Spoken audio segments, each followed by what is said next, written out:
Rafe Mercer rode his horse directly into the entrance of Nolan Price's general store on a Tuesday morning, and he did it slowly, deliberately, with the kind of patience that only a man who has never been told no could manage. He didn't shout. He didn't threaten.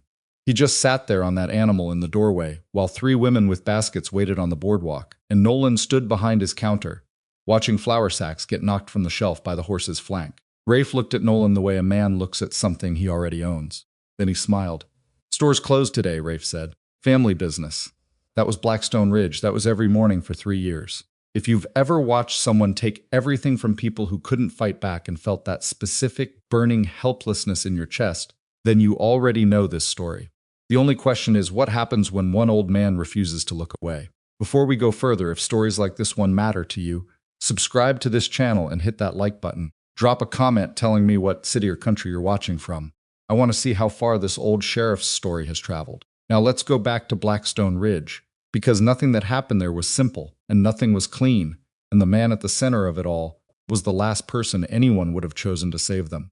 The stagecoach arrived at 4:30 on a Wednesday afternoon, which was unremarkable in every way except for the man who stepped off it. He came down the steps slowly, one hand gripping the doorframe longer than a younger man would need to. His coat was dark and worn at the elbows. His boots had been resoled at least twice. The badge on his chest caught the last angle of afternoon light for just a moment before he adjusted his lapel, and it disappeared beneath the coat's edge, almost like he was embarrassed by it. Jonah Creed was 61 years old. He had a face that had been broken and reset badly somewhere around the left cheekbone, and his hands, both of them, all the time carried a fine, persistent tremor that he couldn't stop no matter how he gripped things. He carried one bag. He set it down on the boardwalk beside the stage office, and stood there for a moment, looking at Blackstone Ridge, the way a man looks at a town he has already decided might be the last one. The town looked back with the particular blankness of a place that has learned not to invest in strangers. Two boys who had been playing with a hoop near the water trough stopped and stared. A woman crossing the street took one look at the badge, shifted her grocery basket to her other arm, and looked away. A man coming out of the barber shop pulled the door shut behind him and went the other direction without making eye contact. Jonah picked up his bag. He had been given a name, Maeve Hollis, boarding house on the corner of 2nd and Main, and a room rate, and a letter of appointment from the territorial office that was mostly boilerplate, except for one line near the bottom that read, "Previous law enforcement officers in this position have not completed their terms of service." The territorial office had a talent for understatement. Maeve Hollis opened the boarding house door before he knocked. She was maybe 50, with sharp eyes and the kind of face that had made a decision about you before you opened your mouth. She looked at his badge, then at his hands, then at his face. "You're the new sheriff," she said. It was not a question. "Yes, ma'am. Come in then." She stepped back. "I'll put coffee on. You'll want it before I tell you what I need to tell you." The boarding house was clean and smelled like wood soap and something baking.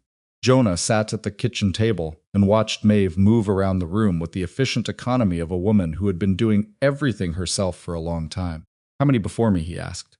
She set a cup in front of him. "4. The first one lasted 3 weeks. The second lasted 9 days. The third one I never met. He turned around at the stage stop when someone told him what he was riding into." She sat down across from him. "The fourth one is buried at the east end of the ridge. Name was Calloway. He was 26 years old and he thought being fast with a gun was enough. It usually isn't." "No," Maeve said, "it isn't." She studied him for a moment. "How old are you? Old enough to know better." "Better than what?" "Than most of the things I've done anyway." He wrapped both hands around the coffee cup. The tremor was visible. He didn't try to hide it. "I'm not going to pretend I'm what this town was hoping for. But I'm what the territory sent." Maeve was quiet for a moment. "The Mercers will come tonight," she said. "They always come the first night. They like to make sure the new man understands the arrangement before he has time to settle in and get ideas." "What's the arrangement?" "You wear the badge. You process the paperwork. You handle the small things. Drunks on Saturday, disputes over fences, things that don't touch the Mercer family." She picked up her coffee. "And you don't touch the Mercer family." Jonah looked at her. Or you end up like Calloway." She said it plainly, without drama. "The way you say something you have repeated too many times. They're not subtle men, Sheriff. They don't need to be. There are 3 of them, and they have 20-some armed men on their payroll, and they own every business on Main Street except this one. And they've tried twice to take this one, too." She paused. "I haven't let them, but I'm running out of things to fight them with." "What do you fight them with?" "Stubbornness, mostly." Something crossed her face, not quite a smile, but in the neighborhood. "And the fact that Rafe Mercer genuinely cannot stand a woman telling him no. So he keeps trying to ruin me through legitimate means instead of just burning the place down. which at least gives me time. Jonah finished his coffee. The tremor in his hands didn't stop. He set the cup down carefully. I'm going to need to see the jail, he said. Maeve stood up. I'll walk you. It's safer if someone's with you the first time.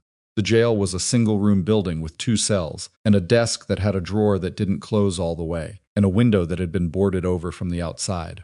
Someone had written "Leave now" on the interior wall in what Jonah chose not to examine too closely.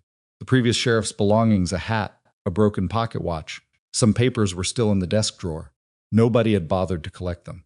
Jonah stood in the middle of the room for a while. Maeve stood in the doorway. I can have someone clean it out, she said. It's fine. He opened the desk drawer, looked at Calloway's watch, closed the drawer again. Tell me about the Mercers. Rafe is the oldest. He's the one who likes people to see him. He does the talking, makes the demands, shows up where he's not wanted just to remind you that he can. She leaned against the door frame. Harlan is the one you don't see coming. He runs the money, the water contracts, the loans, the arrangements with the land office. Half the people in this valley owe Harlan Mercer something, and he collects. She paused. Vance is the youngest. He's the one who enjoys it. Enjoys what? All of it. The fear, the hitting, the burning. She kept her voice level. He burned the Henderson barn 2 months ago, because old Frank Henderson was 2 weeks late on a water payment. Frank's wife was inside doing laundry. She got out, but she lost the baby she was carrying from the smoke. The room was quiet, and Jonah started. Nobody did anything, Maeve said. Because what do? You go to the sheriff, and the sheriff is either dead or cooperative. You go to the territorial office, and the letter comes back saying they're looking into it. She looked at him directly. They've been looking into it for 3 years. Jonah sat down in the desk chair. It creaked badly under him. The Henderson family, he said. Are they still on their land for now? He nodded slowly. He looked at his hands. The tremor was there, fine and persistent, like something wound too tight inside him, trying to find a way out. He pressed them flat on the desktop. Go home, Mrs. Hollis. Lock your doors tonight. You're going to be here alone. Yes, Sheriff. She didn't move from the doorway. I have seen 4 men come through that door. I know what the Mercers do to men who won't cooperate. You seem like a decent person, and I am telling you right now, as plainly as I know, how there is nothing wrong with choosing to live. Jonah looked up at her. I've been choosing to live for 61 years, he said. I haven't always liked some of the choices that came with it, but I've made them. He opened the desk drawer again, took out Calloway's pocket watch, set it on top of the desk. She looked at him for a long moment. Then she left. They came at 9 o'clock, not quietly, because quiet was not the point. The point was the sound boots on the boardwalk, 3 sets of them in no particular hurry, and the jingle of spurs, and the way sound carries in a small town at night when most people have gone indoors. Jonah heard them coming from a block away. He was sitting at the desk when they came through the door without knocking. Rafe Mercer was a large man, broad through the chest, with a mustache that he clearly spent time on, and the kind of confidence that comes from having been the biggest person in every room for most of his adult life. He came in first. Harlan followed, thinner, quieter, with careful eyes that moved around the room, taking inventory before anything else. Vance came last, and he was younger than Jonah had expected, maybe 25, with a restless energy that he didn't try to contain. Evening, Rafe said. He looked around the jail the way a man looks at a house he's thinking of buying. You settle in all right? Well enough, Jonah said. Good, good. Rafe pulled the single extra chair from the corner without asking and sat down across from the desk. Harlan stayed near the door. Vance looked at the cells, looked at the writing on the wall, and smiled at something private. We like to introduce ourselves to the new lawmen. Make sure things start on a good foot. That's neighborly of you. We think so. Rafe rested his elbows on his knees. Now, I'm going to be direct with you because I find that directness saves everybody time. You seem like a man who appreciates that I do. This town runs a certain way, Rafe said. Has run that way for 3 years, and it runs smooth because everyone understands their role.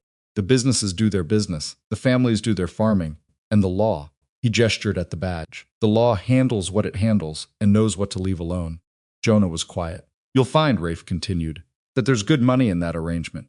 A reasonable salary plus considerations. Sheriff Calloway, before he made some unfortunate decisions, was doing very well for himself. He smiled. A man your age, this could be a comfortable final post. Quiet, respectable. Nobody bothers you. You don't bother anybody. Except the people you're bothering, Jonah said. The smile didn't disappear exactly, but something behind it shifted. I'm sorry. The Hendersons, Jonah said. And the other families paying water rates to Harlan there at twice what water rights should cost. And the businesses on Main Street paying protection whether they want it or not. He leaned back in the chair. Those are the people nobody's bothering on their behalf. I was just completing the thought. The room was very quiet. Vance had stopped looking at the cells. Harlan's careful eyes had gone to his brother. Rafe sat back slowly. When he spoke again, the warmth was gone from his voice, not replaced by anger exactly, but by something flatter and more final. Let me be clearer then. The sheriffs who came before you, the ones who had trouble adjusting to how this town works, had accidents. Bad luck. This territory has a way of being hard on men who create problems where there don't need to be problems. I've heard that, Jonah said, about Sheriff Calloway especially. Then you know what I'm telling you isn't a bluff. No, Jonah agreed, it isn't. He looked at Rafe steadily. His hands were folded on the desk, and the tremor was there, and he didn't try to hide it. But here's what I want you to understand. I've had this conversation before. Different rooms, different names, same conversation. And every single time, the man sitting where you're sitting believed that I was weighing my options, calculating whether the trouble was worth it. He paused. I'm not weighing anything, I'm just telling you that I'm going to do my job. Rafe stood up. He did it slowly, deliberately, and he was tall enough that standing in that room he was suddenly very present. Then you're going to die in this town, he said, same as Calloway. Maybe, Jonah said, but you're going to know I was here. For a moment nothing moved. Then Vance laughed, a short, bright sound that had no warmth in it at all. I like him, he said to no one in particular. I like him a lot. Harlan pulled the door open from the outside without a word. Rafe looked at Jonah one final time. Get some sleep, old man, he said. You're going to need it. They left. Jonah sat at the desk for a long time after they were gone. He was listening to his own heartbeat, which was steady. He was looking at his hands, which were shaking. He had told himself the truth, and he had told Rafe Mercer the truth. He wasn't calculating. He genuinely wasn't afraid of dying in Blackstone Ridge. What he was afraid of was something else entirely. He picked up Calloway's pocket watch and turned it over in his fingers. The glass was cracked. He wound it anyway. It didn't run. He put it in his pocket and went to check the lock on the door. The next morning he walked Main Street from one end to the other. He did it at 7 in the morning. Badge visible. No particular hurry.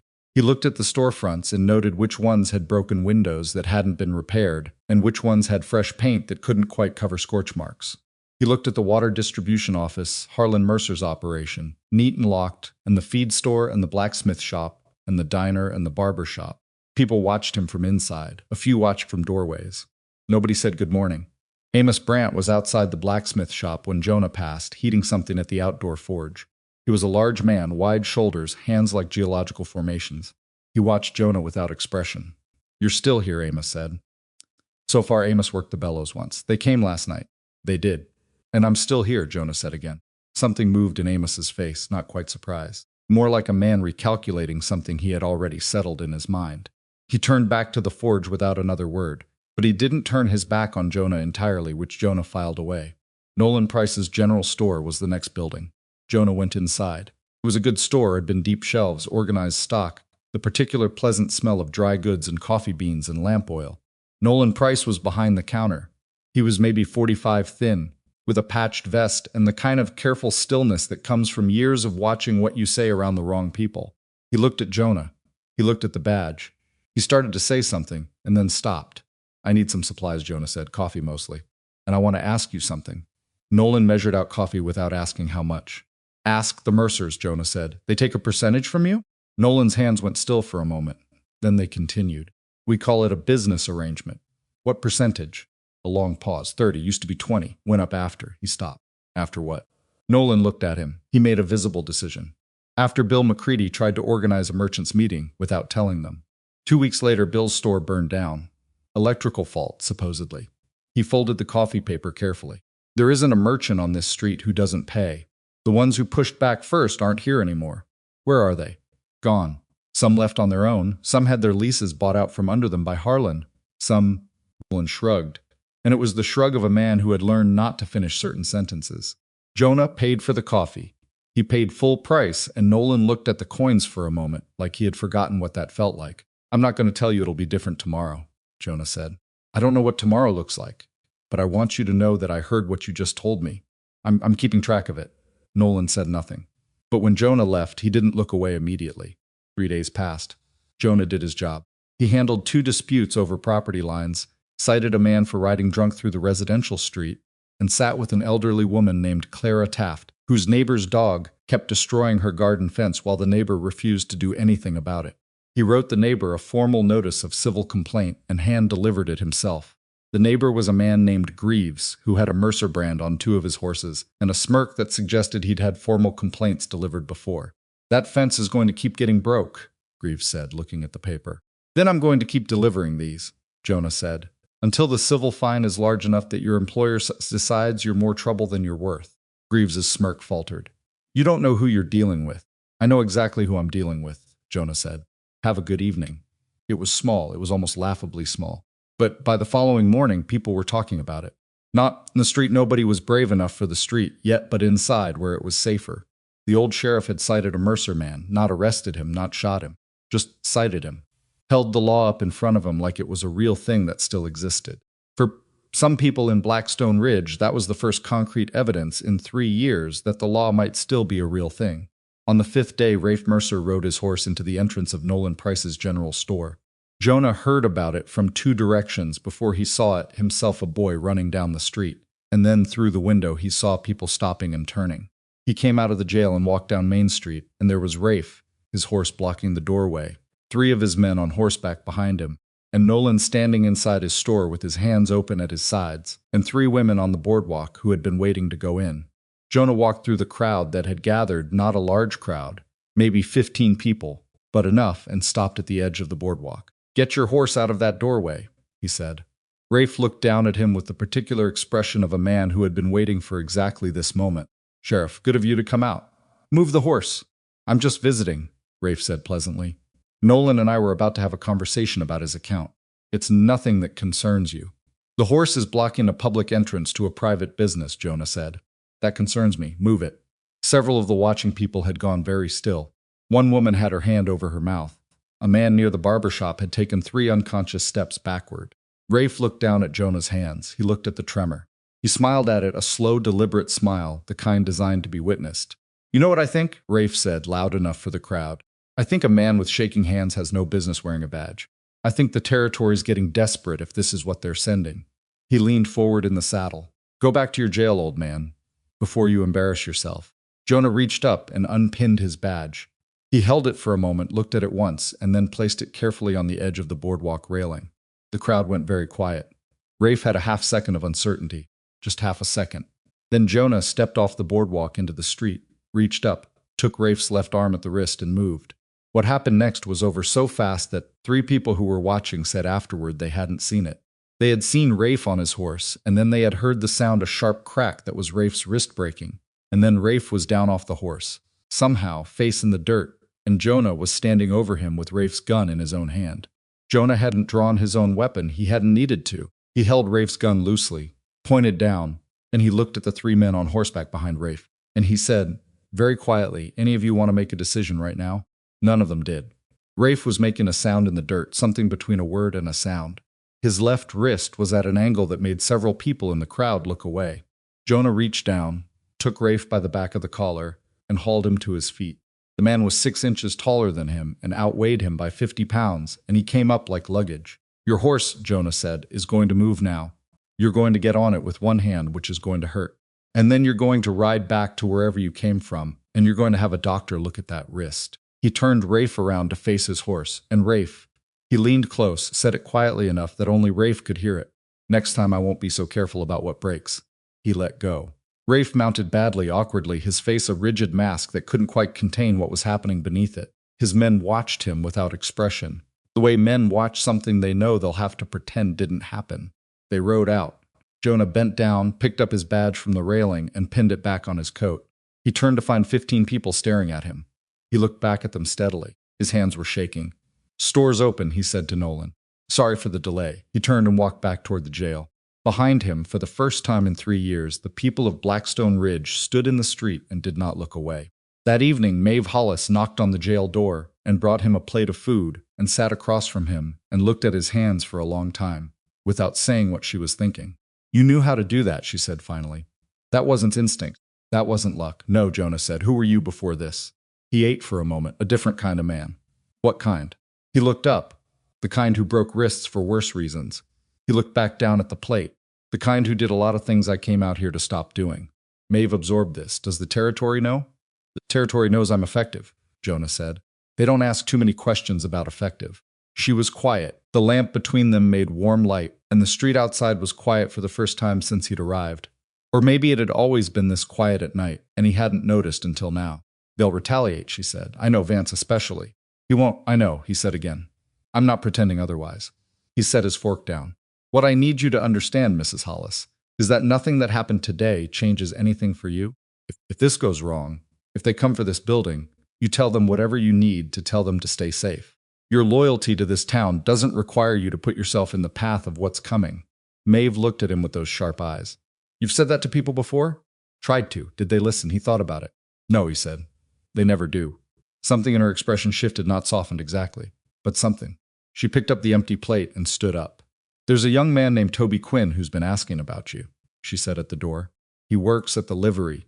He's 19 and he has more courage than sense, which is both his best quality and his worst one. I'll keep that in mind. Also, Amos Brandt left a coffee pot on your doorstep this morning. He didn't knock, he just left it. Jonah looked at the corner of the room. He had noticed the pot and hadn't known what to do with it. Tell him thank you, he said. Maeve left. Jonah sat in the lamplight and listened to the town settle into its night sounds. His hands trembled against the desk. He pressed them flat and held them there until the tremor slowed. Somewhere in the dark, in whatever direction the Mercer ranch lay, three brothers were having a conversation about him. He had bought himself a day, maybe two. What he hadn't done was buy himself anything that looked like an easy road forward. He opened the desk drawer and looked at Calloway's broken watch. You should have had better backup, he thought at it. You shouldn't have been alone.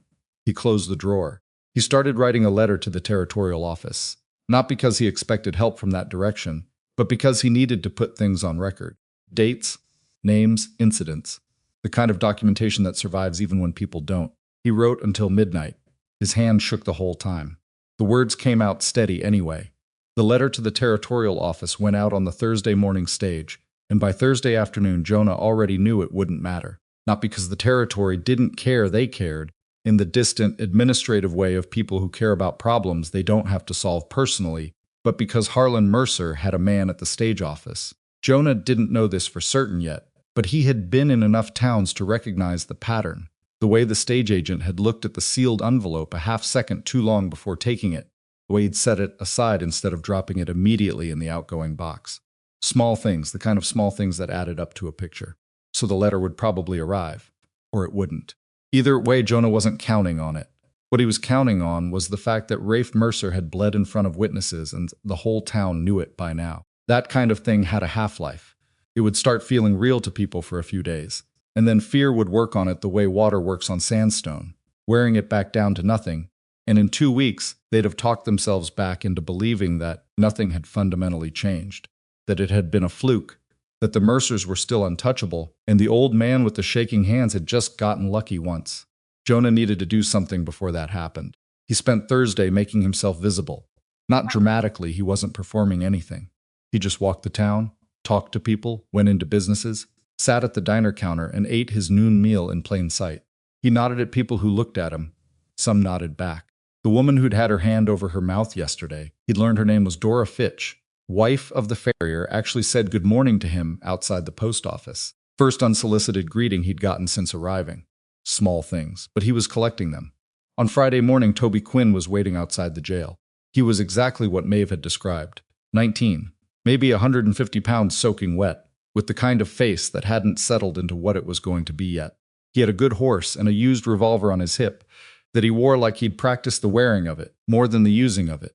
Mrs. Hollis said you might want to talk to me, Toby said. I might. Jonah looked him over. You work at the livery. Yes, sir, and I can ride and shoot, if that's what you're wondering. It isn't, Jonah said. Come inside. Toby came in and looked around the jail with the particular alertness of someone trying not to look like they're looking at everything. He noticed the writing on the wall leaf now, and his jaw tightened. You know what happened to Calloway? Jonah asked. Everybody knows. Tell me your version. Toby shifted his weight. Vance Mercer and 3 of their hired men caught him 2 miles out of town on the North Road, shot him off his horse. He paused. They brought the horse back, left Calloway where he was for 2 days before someone went to retrieve him. That detail about the 2 days, that's deliberate, Jonah said. You understand that, yes, sir. It's a message. The message is that nobody will come for you, and we will let you lie in the dirt long enough for everyone to understand that. He sat at the desk. Do you still want to have this conversation? Toby looked at him steadily. Something in his face that had been uncertain sharpened. Sheriff, I've been watching what the Mercers do to this town for 2 years. I watched Vance break a man's hand because he was 3 days late on a payment, and the man just stood there and took it because he didn't think he had a choice. He stopped. I don't want to watch that anymore. There's a difference between not wanting to watch it and being willing to do what it takes to stop it. I know that, do you? Jonah folded his hands on the desk. Because what it takes isn't being fast with a gun. That's the last thing it takes. What it takes is patience, discipline, and the ability to follow instructions even when your instincts are telling you to do something else entirely. Can you do that? A pause. I think so. Think isn't good enough. Another pause longer. Yes, Toby said, I can do that. Jonah studied him. He'd been reading people for 40 years, and he was rarely surprised by them anymore. But occasionally someone showed him something underneath the surface that wasn't what he'd expected. Toby Quinn had an anger in him that wasn't hot, it was cold, which was rarer and more useful. It was the anger of someone who had been watching injustice for long enough that it had calcified into something steadier than outrage. Come back tomorrow at 6 in the morning, Jonah said. Don't tell anyone you're coming. Toby nodded and left without making it a big moment, which was also something. Saturday brought the first real pushback. Not from the Mercers directly, they were regrouping. Jonah could feel it the way you feel weather coming, but from the town itself. Edwin Shaw ran the bank. He was a compact man in his mid-50s with a careful, lawyerly quality to everything he said, and he came to the jail Saturday afternoon with his hat in his hands and an expression that was trying hard to be apologetic without quite committing to it. I want you to understand, Shaw said, sitting across from Jonah, that there are people in this town who genuinely appreciate what you did the other day. Appreciate it. But there are also people who are concerned about the practical implications. Which people, Jonah said. Business people. Families. People with, Shaw chose his words, significant exposure to the Mercer family's financial arrangements. You mean people who owe Harlan money? Shaw's expression shifted slightly, among others. The concern is that escalation, if you'll allow the term escalation, tends to fall on the people who are least able to absorb it. The Mercers don't come after the sheriff when they're angry. They come after the people around him. This was true. Jonah knew it was true. It was the part of this that kept him awake, not his own safety. What are you asking me to do? He said. Shaw turned his hat once in his hands. Nothing dramatic. Just perhaps a period of calm, to allow tempers to settle. The Mercers, whatever their faults, are businessmen at heart. They respond to stability. They respond to compliance, Jonah said. There's a difference, Sheriff, Mr. Shaw. Jonah kept his voice even. In 3 years, how many times has someone complied with the Mercers and had them respond by reducing their demands? Give me one example. Shaw opened his mouth, closed it. The water rates went up, Jonah said. The protection percentages went up. The loan terms get worse every year, because compliance isn't a language they understand as peace. They understand it as an invitation. He leaned forward slightly. I hear what you're worried about. I'm worried about the same things. But the answer to what you're worried about isn't less pressure on the Mercers. It's more preparation for what comes next. Shaw was quiet for a long moment. And what does preparation look like? That's what I'm working on, Jonah said. Give me a week. Shaw left without committing to anything, which was how bankers left rooms when they were actually considering what you'd said. Jonah gave himself the rest of Saturday to think, and by Sunday morning he'd made a list. Not a long list, 5 names, including Toby's, of men he'd been watching since he arrived. Men who had the right combination of things, enough anger to want to act, enough sense to do it carefully, and enough standing in the community to matter when the time came. He approached them one at a time privately in the course of ordinary business. He didn't make speeches, he didn't lay out grand plans. He just asked each of them a single question. If the town had a way to defend itself, would they be part of it? Amos Brandt said yes before Jonah finished the sentence. Nolan Price said he'd think about it and came back 2 hours later to say yes. Wade Mercer, no relation to the brothers, a ranch hand who'd been dealing with the unfortunate coincidence of his last name for years, laughed once, short and bitter, and said, Every person in this county thinks I work for them. I'd like nothing better than to make that misunderstanding permanent. Edwin Shaw said he was in and brought along his knowledge of exactly how much money the Mercers moved through his bank, and where the legal pressure points were information that turned out to be considerably more valuable than anything he could do with a gun. 5 men counting Toby. Not an army. Not even close to the 25 the Mercers could put in the field. But a beginning. They started meeting before dawn at the edge of the livery yard, where the dark covered them and the horses masked whatever sound they made. Jonah didn't start with shooting. He started with maps. He'd drawn the town out on a large piece of paper, Main Street, and the cross streets, the buildings and their heights, the water trough positions, the alleys, the sight lines from the rooftops. He knew what an assault on this town would look like because he'd seen enough of them in enough forms to read the geography. He knew where the Mercers would come from, and where they'd expect resistance to come from, which told him exactly where resistance shouldn't be when they arrived. "You're thinking like soldiers," Toby said one morning, frowning at the map. "Not soldiers," Jonah said. "Defenders. There's a difference. Soldiers push forward. Defenders make every inch of ground so expensive that it's not worth taking." "What if they just burn it?" Amos said. He had his arms crossed, and his expression was the expression of a man who has spent a lifetime building things and knows exactly what fire does to them. "Then we make it so they can't get close enough to light anything. With 5 men. With 5 men who know the terrain and 25 men who don't." Jonah looked at each of them. "I'm not telling you this is even. I'm telling you it's possible. Those are different things." They worked on shooting positions, on communication signals, how to pass information from one end of town to the other without using words, because words in a firefight got men killed. They worked on what each man's role was and what it wasn't, because overlap and confusion killed as reliably as bullets. They practiced reloading until it was muscle memory. They practiced staying still and staying quiet, which was harder than any of them expected. Jonah watched them and said little during the drills, except to correct specific things. He corrected Toby's grip 4 times, before Toby stopped gripping and started holding, which is a real distinction when you've been doing it long enough. He corrected Nolan's instinct to rise above his cover to see better the one mistake that turned a protected position into a fatal one. He corrected Wade's tendency to look at the person nearest to him for confirmation before acting, which in a real engagement would cost 3 seconds neither of them had. He did not tell them they were doing well, because they weren't doing well yet, but he could see them getting better, which was the point. Maeve Hollis found out about the group on the 4th day. Jonah had tried to keep her out of it for reasons that were practical. She was too visible, too connected to him already. But this was a small town, and a woman who ran the boarding house heard everything.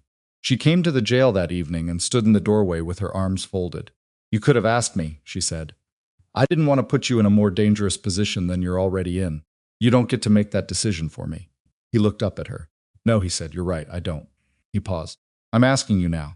Not for the guns, though I suspect you can shoot, but because you know this town in ways I don't, and won't for a long time. You know who else will stand when it comes to it and who will fold." Maeve unfolded her arms. "There are 2 women on this street who are better shots than any man you've recruited so far," she said. "I'm not either of them." "Tell me their names," she told him. He wrote them down. "And what can you do?" he asked. She thought about it. "I can get people to move when they need to move," she said. "I know who trusts who. I know which families talk to which other families. If you need the town to do something without a lot of warning, I can make that happen faster than you can." That, Jonah said, is more valuable than any gun in this operation. 12 days after Jonah arrived in Blackstone Ridge, Vance Mercer burned the Henderson farm. It happened at 2 in the morning, which was deliberate enough time for the family to get out, but not enough time to save anything. Frank Henderson got his wife and their 2 remaining children out with the clothes they were wearing and nothing else. The barn went first, then the house. By the time anyone reached them, the family was standing in the dark watching 3 years of their work become smoke. Jonah was there within an hour. He stood with Frank Henderson and looked at the ruins. Frank was a quiet man, broad and weathered, the kind of man who keeps everything inside until he can't. He wasn't crying. He was past crying. He was in that particular place people go when the loss is too large for any immediate response. "They sent word," Frank said, "yesterday. Said if I didn't pay what I owed by end of week, there'd be consequences." He didn't look at Jonah. He kept looking at the fire. "I wrote back and said I needed more time. I thought."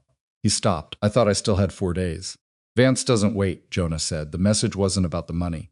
It was about reminding the town what happens when someone pushes back. Because of what you did to Rafe."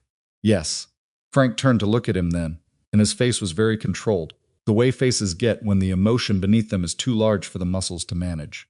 "So my family paid for that." Jonah didn't look away. "Yes, they did, and I'm sorry." "Sorry doesn't rebuild my farm." "No," Jonah said, "it doesn't." He held Frank's gaze. "I'm going to ask you something, and I need you to think about it before you answer. I need you not to answer from where you're standing right now, because right now you're standing in grief, and grief makes different decisions than you make." Frank waited. "I need your family to come into town," Jonah said. "Not because I can protect you perfectly, I can't promise that, but because out here you're alone and in town you're not. And I need you to know that what they did to your farm tonight is going to matter. It's going on record. I'm going to use it." Frank looked at the ruins. "Use it how? As evidence?" "In a legal proceeding. When the time comes," he paused. "I know that sounds thin right now." "It sounds like nothing right now," Frank said. His voice cracked once and then steadied. "But I'll bring my family in, because we have nowhere else to go." That was the thing about despair. It could look like cooperation from the outside, and sometimes you had to accept it knowing the difference. The Hendersons were not the only family that came. Within 3 days of the fire, 6 other families had asked about moving into town temporarily, into church halls, into relatives' homes, into Maeve's boarding house, which she opened to capacity. They came quietly, without announcement, with wagons packed badly in the dark, because nobody wanted the Mercers to see it as a coordinated response before it was strong enough to be one. The town was filling up. It was uncomfortable and crowded, and the resources were stretched. And some people resented the intrusion, and some people stepped up in ways Jonah hadn't anticipated. Dora Fitch organized a cooking rotation. Amos Brandt put 4 families up in his workshop, which was large and warm. Nolan Price reduced prices on essentials without being asked. Jonah walked through all of it, took stock of all of it, and quietly revised his map. More people in town meant more eyes, more ears. It also meant more targets if the Mercers decided to escalate inside town limits, which was its own calculation. He talked through the defensive positions again with his group, added 2 more people to it, Dora Fitch, who turned out to be exactly as competent with a rifle as Maeve had implied, and Frank Henderson himself, who asked on his 3rd day in town if there was something useful he could do. There is, Jonah told him. He put Frank on early watch at the north end of town. It was the direction the Mercer ranch lay. Meanwhile, Harlan Mercer began a different kind of pressure. He appeared at Edwin Shaw's bank on a Monday morning and spent 3 hours going through accounts. Not threatening Harlan was never overtly threatening, just auditing, reviewing terms, asking pointed questions about which loans were current and which had any flexibility built in. He did it in plain sight in the bank's main room, where anyone who came in could see him sitting across from Shaw with a ledger between them. The message was clear. I know where all the pressure points are. I know what each of you owes. I can squeeze any one of you at any time, and there is nothing you can do about it. Shaw came to Jonah that evening looking like a man who'd been standing in cold water all day. He went through everything, Shaw said. Every account. Wasn't making specific threats, but he didn't need to, Jonah said. No. Shaw sat down heavily. Half the businesses on this street have loans through the bank. If Harlan starts calling terms early, some of them can't meet it. They'll lose everything. Which businesses are most exposed? Shaw hesitated, banker's instinct, and then gave it up. He listed 7 names. Jonah wrote them all down. Here's what I need you to do, Jonah said. I need you to go to each of those people privately and tell them that I know their situation. Tell them I'm not asking anything from them right now. Tell them to hold steady and not make any deals with Harlan without talking to me first. And what will you do? Buy time, Jonah said. And find a way to change the legal ground under Harlan's feet before he can use it. What kind of legal ground? Jonah looked at him. What's the status of the water rights contracts? The ones Harlan uses to charge double rates. Shaw frowned. They were filed with the land office 5 years ago. Before the Mercers, before things changed. Were they filed correctly? Is there anything in the filing that's irregular? Shaw thought about it. I don't know. I'd have to look at the original documents. He paused. But Jonah, even if there's something irregular challenging water rights, legally takes time. Months, a year maybe. I know, but Harlan doesn't know I'm looking at them yet. Jonah sat back.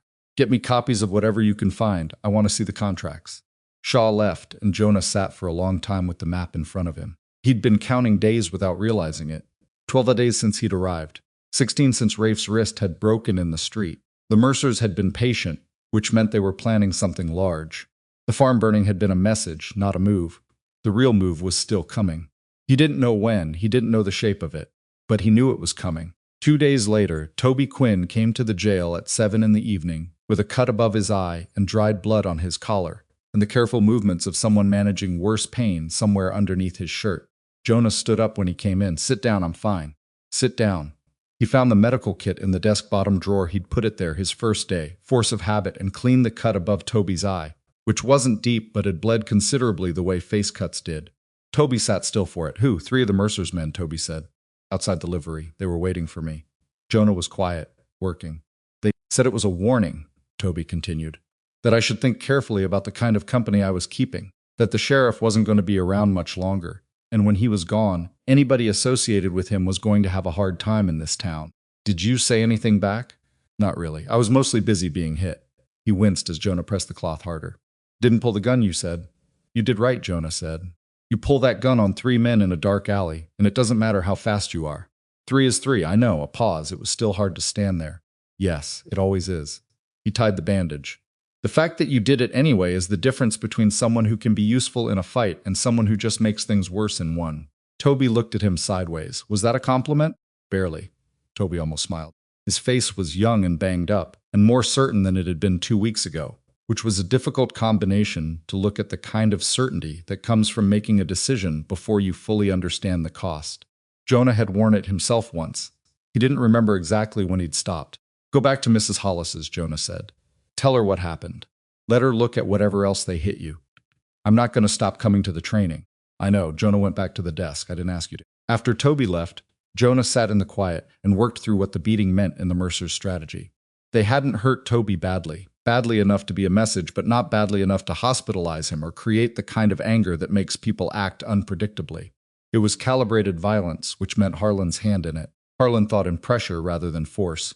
But pressure, applied consistently in one direction, eventually hit a wall or found a crack. What Jonah had to figure out was which one he was. Amos Brandt came to the jail 3 days later, which was unusual. Amos was not a man who came to people generally. He stood in the doorway with his hands at his sides, and his expression doing that thing it did, where it was carrying more than it showed. "I heard something," Amos said, "from a man who delivers goods to the Mercer ranch. He wouldn't put his name to it, but I trust him." "Tell me." "They're bringing men in," Amos said, "not the usual hands. Outside men. From down south somewhere." The delivery man counted 23 horses in the ranch paddock. "There were 11 there last month." Jonah was very still. "He doesn't know when," Amos continued. "But the food order that went out to the ranch yesterday was 3 times the normal size. Enough to feed a lot of people for a couple of weeks." "They're staging," Jonah said quietly. "That's what it sounds like." Jonah looked at the map on the desk. 23 horses. Plus the Mercer brothers in their regular hands call it 25 armed men, maybe more, against 6 trained defenders and a town that had been traumatized into near paralysis for 3 years. "How long do we have?" Amos asked. "I don't know. A week, maybe less." He looked up at Amos. "I need you to do something for me tonight." "What?" "Go to each of the families in town, the ones who came in from the farms. Tell them that I need every man who can hold a rifle to meet me tomorrow morning at 5. Not the women, I don't want them exposed, just the men." He paused. "Tell them I'm not forcing anything. Tell them they have a choice." Amos looked at him for a long moment. "They don't really, though," he said. It was not an accusation, it was just a fact. "No," Jonah admitted. "They don't, not really. But they should hear it said anyway." Amos left. Jonah sat with the map for a long time after, counting streets and buildings and angles and distances, and somewhere in the middle of all that, counting, he caught himself thinking about the kind of man he'd been, before the man who had been fast and precise and utterly without hesitation, who had never had shaking hands because the hands had been busy doing things he preferred not to think about now. That man was still in there. He'd known it since the moment he'd taken Rafe's arm in the street. He hadn't been surprised that the skill was still there. He'd been surprised by how easily it had come back, like a language he'd been pretending not to speak. The hands were shaking now. They shook less when he wasn't thinking about what was coming, which meant they were going to have to shake for a while yet. He folded the map. He went to the jail door and looked out at Main Street at the dark windows and the lamplight at the edges and the quiet that had a different quality now than it had the night he arrived. It wasn't the quiet of a town that had given up. It was the quiet of a town that was listening. He hadn't been sure he could get them here. He'd been more afraid than he'd shown. He wasn't sure what came next would work. He was still more afraid than he was showing. But Blackstone Ridge was no longer just waiting to be hurt. And whatever the Mercers were bringing down from that ranch, they were going to find out sooner or later that the town they thought they knew had been quietly becoming something else entirely. They came on a Thursday.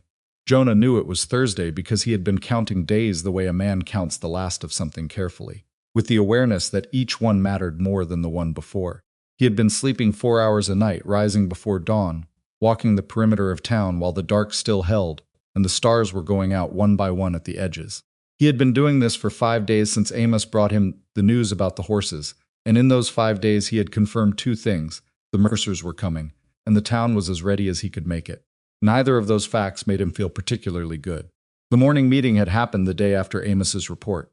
17 men had shown up at 5 in the morning in the livery yard, including Frank Henderson and 4 of the others displaced farmers. And Jonah had stood in front of them in the gray pre-dawn light and told them the truth without dressing it up. 25 armed men, maybe more, he'd said. Professional fighters, at least some of them. They'll come down Main Street, because that's how these things go. You make a show of force in the most visible place so that even if you lose, the town remembers the picture of you filling the street. He'd looked at each face in turn. "I'm not going to tell you the odds are good. They're not good. What I'm going to tell you is that we have 3 things they don't." Someone, he thought it was Wade, said, "What 3 things?" "We know the ground. We have positions they don't know about. And we have something to lose." He paused. "Men fighting for money fight until it stops being worth it. Men fighting for their homes fight differently. Nobody had cheered. Nobody had made a speech. They had just nodded, most of them, with the tight and particular expression of people who have already done the emotional work of deciding something difficult. And what was left was just the waiting. The waiting was the worst part. Jonah had told them that too. He had spent the remaining days refining positions. Amos and Frank Henderson took the hardware store rooftop, which gave them a clean angle down the length of Main Street from the north end. Dora Fitch, who had turned out to be remarkable, just absolutely without the kind of fear that paralyzed people, the kind of person who gets calmer as things get worse, took a position in the upper window of the millinery shop on the east side of the street, flanking angle, protected by the window frame, and a stack of fabric bolts she'd dragged there herself. Nolan Price stayed inside his own store with a rifle pointed at the door, because his job was not to engage the main force, but to cover the alley between his building and the next one over, which was the most likely secondary approach. Wade and two of the farmer men took the south end near the water trough, where a watering wagon gave them cover and a clear view of anyone coming from that direction. Toby Quinn, after 3 days of argument, was stationed on the ground. "I need someone mobile," Jonah had told him. "Someone who can move between positions if something changes. That person can't be me, because I'll be in the middle of the street." Toby had stared at him. "You're going to stand in the street?" "Yes." He'd stopped himself. "Why?" "Because they need to see a single target," Jonah had said. "Something to aim at, something to respond to. While they're looking at me, they're not looking at the rooftops." He hadn't added the rest of it, that he needed to be in the street because there was something in the middle of a confrontation that he could do that nobody else in Blackstone Ridge could, and that he was not proud of it, but he was going to use it because the alternative was worse. Toby had argued for another 10 minutes, and then accepted it with the particular grace of someone who has figured out that acceptance is more useful than objection at a certain point. Maeve handled the civilians. She was extraordinary at it, systematic and calm, going door to door in the 2 days before, moving families to the safest buildings, the ones with stone walls or brick foundations, away from Main Street, away from the glass. She kept a list. She checked each name off personally.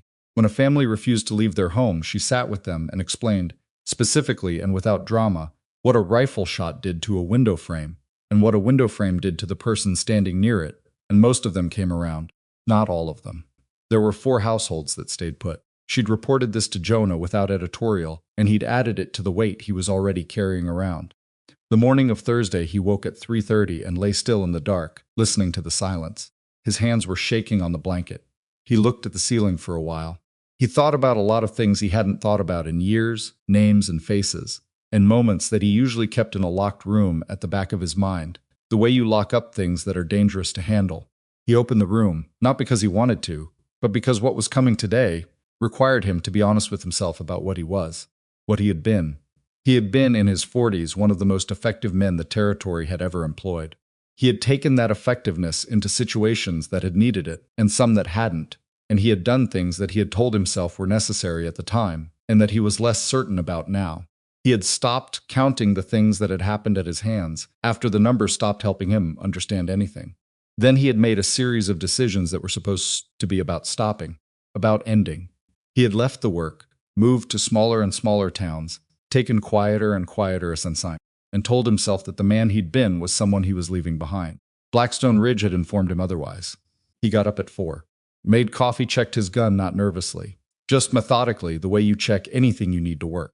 Sat at the desk and went over the map one more time, not because he'd find anything new, but because it gave his hands something to do. At 5:30, Toby arrived. The boy looked like he hadn't slept either, but his eyes were clear and his jaw was set. And he came in without saying good morning and sat in the corner chair and checked his own gun, and didn't try to fill the silence with anything. Jonah noted this and was grateful for it. At 6, Amos came, then Frank. Then the others, arriving in 1s and 2s, going to their positions without fanfare, without the kind of dramatic moment that stories impose on these mornings. They just went where they were supposed to go and waited. Maeve appeared in the jail doorway at 7. "I want a rifle," she said. Jonah looked at her. "I know how to use one," she said, "and before you say anything about wanting to keep me out of it, I am in it. I've been in it since before you arrived." She stood in the doorway with her arms at her sides and her chin up and her eyes carrying something that didn't need a name. "Tell me where you need me," he told her. She nodded once and left. They came at 9 in the morning, which was earlier than Jonah had expected. He heard them, before he saw them, the sound of horses on the north road. Many horses, more than the sound suggested at first, because the dry ground and the distance compressed it. He was standing in the jail doorway when he heard it, and he stepped out onto the boardwalk and stood there for a moment, and the sound grew. And then the shapes appeared at the north end of Main Street. 25. He counted 25 on the way in, with the three brothers at the front. Rafe's left wrist was wrapped, and he was riding with his arm close to his body. Harlan rode straight and still, with the expression of an accountant reviewing a ledger he already knows the numbers in. Vance rode slightly ahead of the other two, grinning, because this was the part Vance liked. They came down Main Street at a walk which was not impatience. It was theater. Walking was slower and louder, and it gave people time to see them, time to count them, time to feel the street fill up with horses and armed men, and understand what was happening. Jonah stepped off the boardwalk into the middle of the street. He stood there with his badge on and his hands at his sides, not on his gun, just at his sides, and he watched them come. They stopped about 40 feet away. The horses breathed. The street was absolutely silent except for that, and the distant sound of a shutter moving in the wind somewhere. Rafe looked down at him with the expression of someone who has been waiting 3 weeks to have this moment, and has had time to rehearse what he wants it to look like. Sheriff, Rafe said. Last chance. Last chance for what? Jonah said. He wasn't loud. He didn't need to be. The street carried sound clearly, and everyone in Blackstone Ridge could hear this. Everyone in buildings and windows and behind closed doors. They were all listening. You know what? Rafe said. Walk away right now. Get on a horse and ride and we'll let you go. You got my word on that. Your word, Jonah said. That's right. Jonah looked at him for a moment. Then he looked at Harlan, who had said nothing and whose careful eyes were moving around the street with a quality of attention that was different from his brother's, more analytical, the look of someone calculating. Then he looked at Vance, who was still grinning, and who had the particular gleaming energy of a man who hopes this goes badly. Rafe, Jonah said, I'm going to give you the same offer I'd give any man who brought armed riders into a civilian town. You can turn around right now, go back to your ranch, surrender yourself and your brothers to legal custody by end of day, and nobody else gets hurt. He paused. Or you can try to take this town and find out what 3 weeks of preparation looks like. The grin dropped off Vance's face. Harlan's eyes stopped moving. Rafe's jaw went tight. You're standing in the street alone, he said. You understand that, don't you? One old man was shaking hands. Come take the town, Jonah said, and then he walked toward them. Not running, not crouching, not going for cover walking. Forward. 40 feet becoming 30, becoming 25, and the silence in the street stretched until it was the loudest things Jonah had ever heard. And he could see the exact moment it registered in Rafe's face, that this was not the behavior of a man who was bluffing. Rafe drew. What happened next was a thing that several people who witnessed it spent years trying to describe accurately and never quite managed. Jonah's right hand moved. That was all anyone could say precisely, that his hand moved. The sequence between that and the result was too fast for any individual eye to track completely. Rafe's gun was in his hand, and then it was on the ground, and Rafe was staring at his own empty fingers with an expression that hadn't caught up to events yet, and Jonah's weapon was leveled, and he hadn't broken stride. For 1 full second, 25 armed men sat on their horses and didn't move. That second ended when someone on Mercer's right flank fired. The shot went wide, hit the front of the post office, and sent wood splinters into the air, and then everything happened at once. The north rooftop opened up. Amos and Frank, laying down, aimed fire from above, and the sudden angle of it from somewhere the Mercer riders weren't expecting sent the flank into confusion. 3 horses shied badly. 2 men went sideways in their saddles. From the millinery window, the flanking fire from Dora Fitch caught the riders on the east side of the street before they could reorganize, and the east flank folded inward, compressing, men pulling horses away from the angle they couldn't find cover from. Main Street became noise. Real noise, the kind that lives in your chest and shakes the windows and turns everything into fragments. A man came off his horse 20 feet to Jonah's left and landed hard and got up with a gun already clearing his holster, and Jonah shot the gun out of his hand, not the man. The gun which he had not been certain he could still do, and the success of it registered somewhere cold and functional, rather than anywhere that felt like relief. He kept moving. The middle of the street was the worst place to stop. He knew that.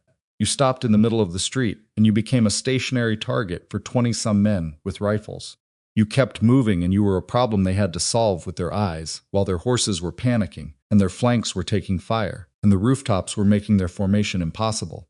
Vance Mercer wheeled his horse and screamed something at the men behind him, an order probably, or the shape of one, and Jonah had a clear look at his face for the first time up close, young, furious, stripped of the grin, showing what was underneath it, which was not courage but appetite. And appetite looked different when it was scared.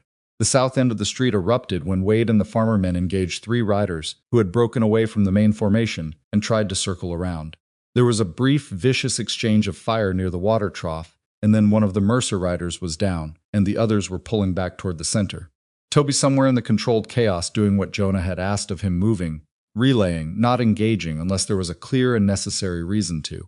Jonah caught a glimpse of him once, pressed against the wall of the barber shop, gesturing to someone in an upstairs window, doing exactly what he was supposed to be doing, and Jonah had one moment of relief about that before the moment was gone.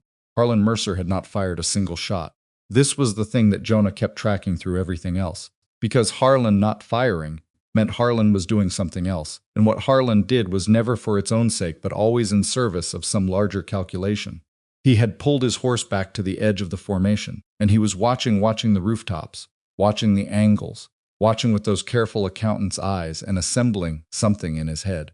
Jonah needed to get to him before that calculation finished.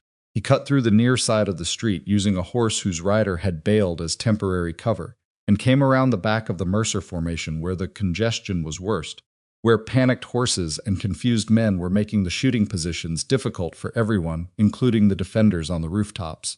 He was close enough to hear individual voices, close enough to see the faces of men who had signed on for a show of force and gotten something considerably different, and were beginning to do the arithmetic on whether the pay was worth this. He shot a rifle out of a man's hands from 8 feet away. The man looked at his empty hands and then at Jonah and made a decision, the right one, and put his hands up. "Stay down," Jonah told him. The man got off his horse and sat on the ground against the front of the feed store with his hands visible. This was better than the alternative, and Jonah moved on. There was a moment, maybe 4 minutes into it, though time in these things was unreliable when the formation broke. Not all of it, not cleanly, but the coherence went out of it. The sense of unified force becoming individual men in individual trouble, and when that happened, the rooftop fire became dramatically more effective. Because there were no longer 25 riders presenting a unified tactical problem, there were clusters of 2 and 3, and clusters were manageable. Rafe Mercer had not left. This was the other thing Jonah tracked. He'd half expected Rafe to run when his gun was shot from his hand. Some men did, when the thing they'd been most certain about turned out to be wrong. But Rafe was still in the middle of Main Street on his horse with his right hand now, holding a replacement gun from his belt holster, and the expression on his face was not fear, but something rawer than that, something that had given up being embarrassed and was working purely on fury now. He saw Jonah coming through the wreckage of his formation. He fired. Jonah went sideways, not gracefully, not cleanly, more like a controlled fall, and the shot caught the edge of his left arm instead of his chest. The impact spun him partially, and he went down on one knee on the dirt of Main Street, and for a moment the world reorganized itself around the specific burning geography of a bullet wound, and his right hand tightened on his gun, and his left arm did. What it was told and the tremor in his hands was gone. It was always gone in moments like this. That was the thing he'd never found a way to explain, and never tried to, because explaining it required explaining other things he'd rather not. The shaking was his body at rest. At rest, he was just an old man with old damage and the accumulated cost of decisions made across too many years. But in the precise operational moment, in the moment when everything narrowed to angles and distances, and the specific problem in front of him, the noise stopped and the shaking stopped, and he became something that did not have a kind name. He got up. Rafe fired again and missed, and Jonah closed the distance between them at a pace that was wrong. That was too fast for the shape of him. And then he was inside the horse's reach, and his left hand took Rafe's gun arm at the wrist, the good wrist this time, and his right leveled the gun at a point 6 inches from Rafe's face. Rafe stopped. Everything nearby stopped. It spread outward from that stillness like a ripple, the way things spread in fights when one point becomes so absolute that the energy around it dissipates. Men stopped firing. Men who had been mid-action paused. The noise didn't vanish. There was still firing from the south end and someone shouting from the direction of the alley, but the center of Main Street went still. "Tell them to stop," Jonah said. Rafe's face was doing something complicated. The fury was still there, but it had a different quality now. The quality of a man running internal calculations about options and coming up empty. "Tell them," Jonah said again. His arm was bleeding into his sleeve and he could feel it, and he filed it under things to deal with later. "Hold fire," Rafe said. His voice came out badly the first time. He said it again louder. "Hold fire, all of you. Hold." The shooting from the south end stopped. The shouting stopped. What remained was the sound of horses and the sound of men catching their breath, and somewhere a window that had been hit and was hanging from one hinge moving in the light wind. Jonah looked around. 2 of the Mercer riders were down, neither moving. 3 others were wounded and on the ground. 7 had their hands up. The rest were still mounted but had stopped, watching the center of the street where Rafe sat with a gun at his face. From above, from the rooftops and the windows, the defenders of Blackstone Ridge looked down. Nobody was celebrating. Nobody made a sound. Jonah looked back at Rafe, and then he tracked left to where Harlan had been. Harlan was still on his horse at the edge of the formation. He hadn't been touched. His hands were visible, and his gun was still in his holster, and his expression had closed down to something entirely unreadable. But his eyes were on Jonah with the particular quality of a man reassessing a situation from the ground up. Jonah said loudly enough to carry Harlan off the horse. A pause. Then Harlan dismounted. He did it with the careful dignity of someone choosing to do a thing rather than being forced to do it.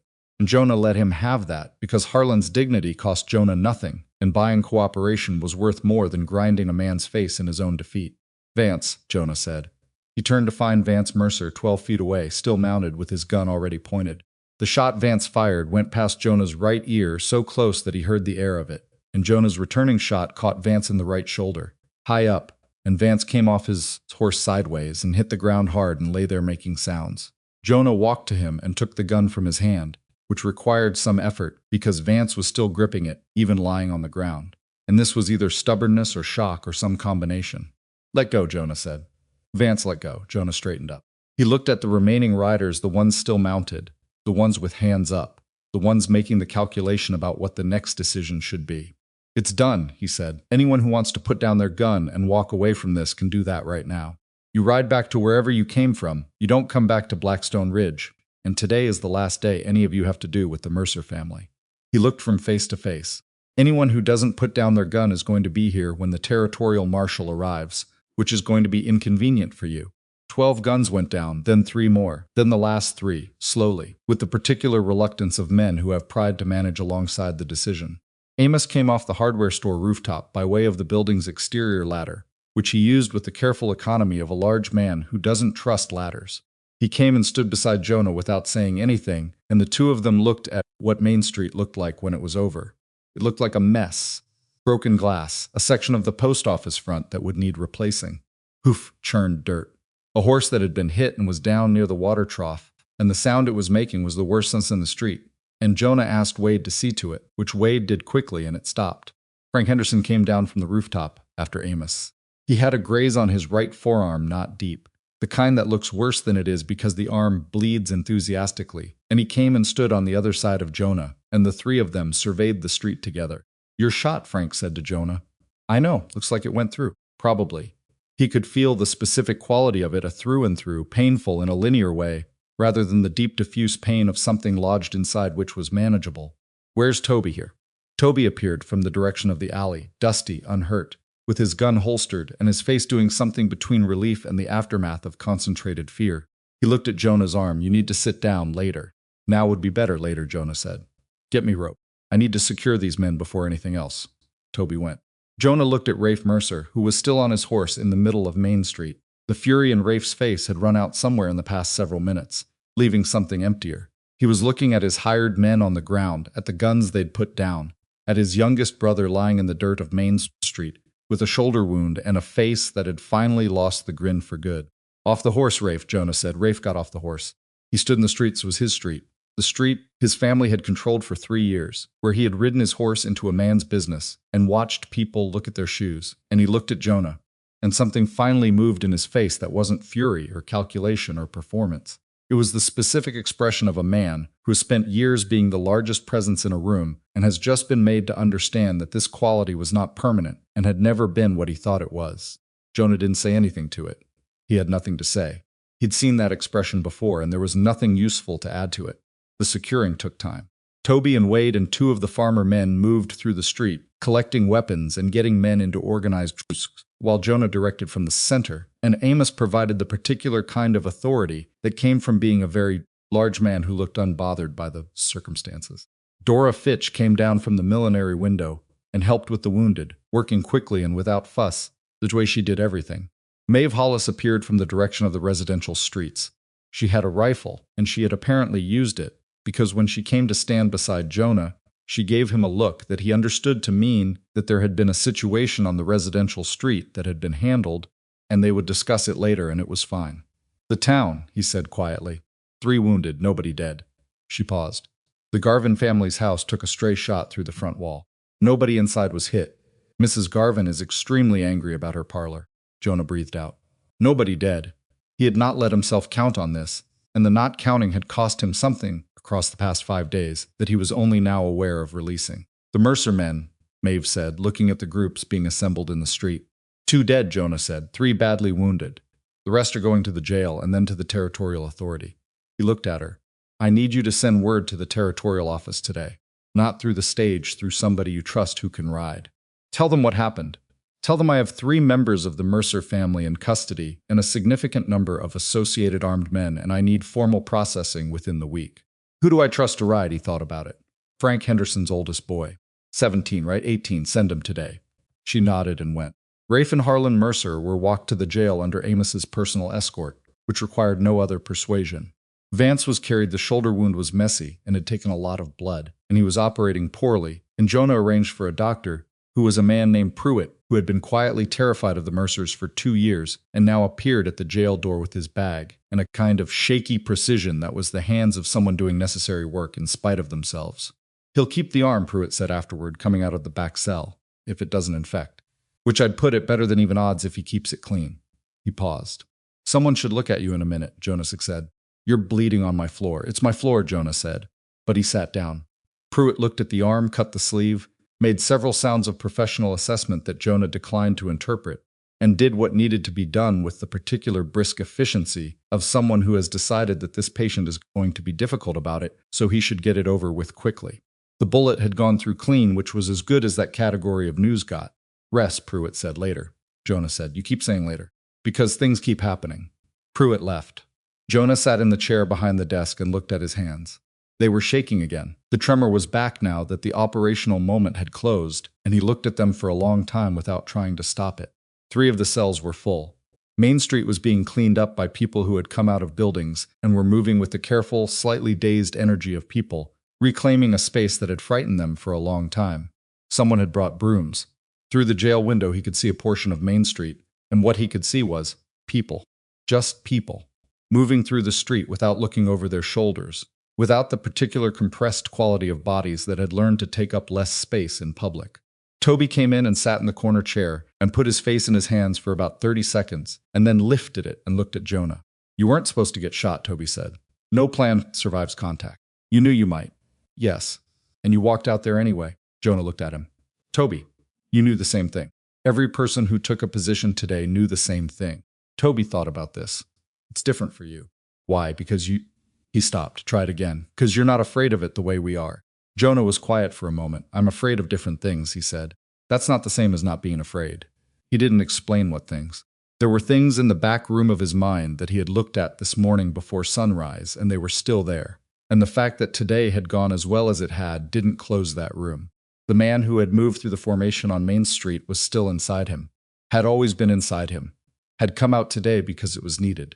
The question that was waiting for him, that he hadn't answered yet, and that he was going to have to answer now that the immediate crisis had given him room to think about something other than angles and positions and tactical responses. That question was what he did with that fact.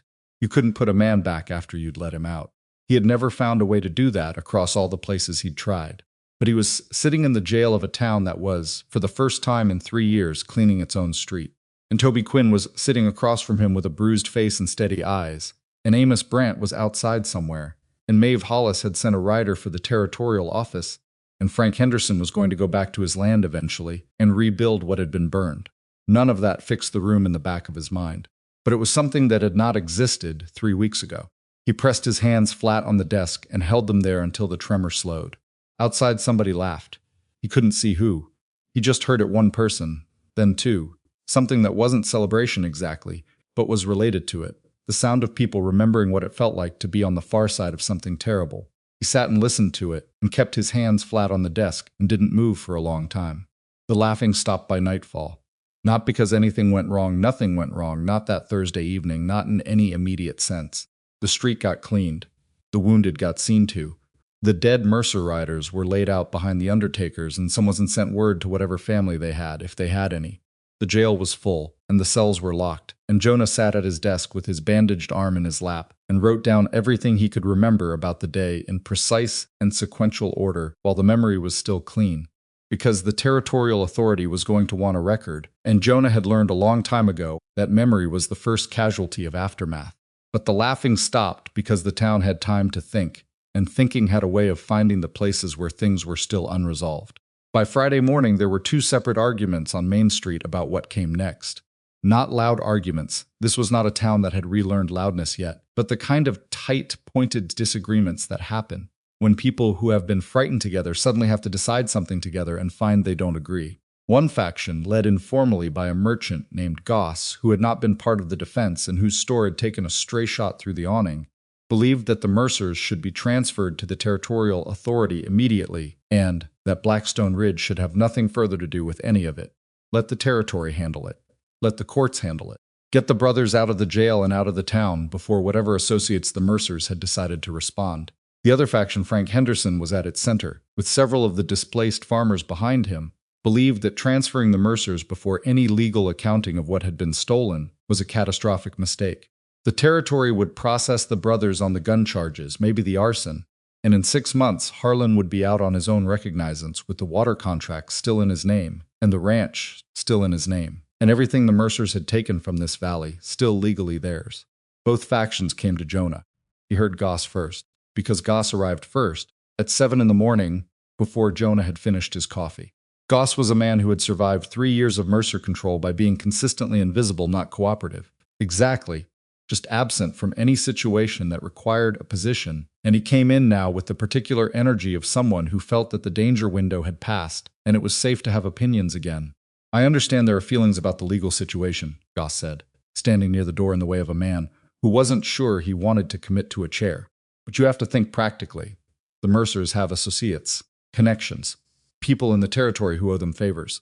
Every day those three are sitting in your jail is a day those people have to organize a response. That's true, Jonah said. Goss seemed slightly thrown by agreement. So you understand? I understand that's true, Jonah said. It doesn't mean the answer is to rush them out of here before the accounting is done. The accounting, Goss said, with the faint emphasis of a man who thought this was an abstraction being treated as a concrete thing, is the territory's job. The territory's job is criminal prosecution, Jonah said. The accounting I'm talking about is what this town is owed. 3 years of illegal water rates. 3 years of protection payments made under coercion. Land that was acquired through fraud and intimidation. He looked at Goss steadily. If the Mercers are transferred before that's on record formally, legally, in front of a territorial officer, it's gone. Harlan will have a lawyer in Santa Fe before the end of the month, and everything your neighbors lost stays lost. Goss opened his mouth and closed it. I'm not keeping them here indefinitely, Jonah said. I need a week. Maybe less if the territorial officer moves fast. But I need that week. Goss left without being satisfied, which was the best available outcome for that conversation. Frank Henderson came an hour later with 3 of the farmer men behind him, and his position was the opposite problem. He wanted more time, more legal process, more accounting than a week could realistically produce. He had a list. It was a long list. Every family in the valley that had paid inflated water rates, every business that had paid protection, every parcel of land that had changed hands under circumstances that didn't stand examination.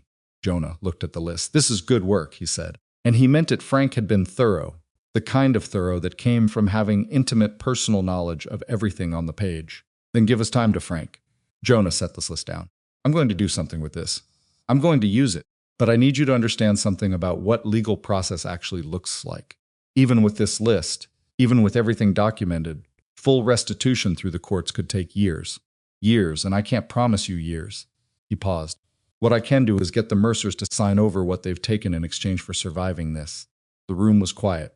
Sign over, Frank said slowly. The ranch, the water rights, the businesses they took, the land. Jonah looked at him. It won't cover everything. It won't give back the years. It won't give back what Vance did to your farm or what happened to your wife. He said that last part plainly, because Frank deserved that.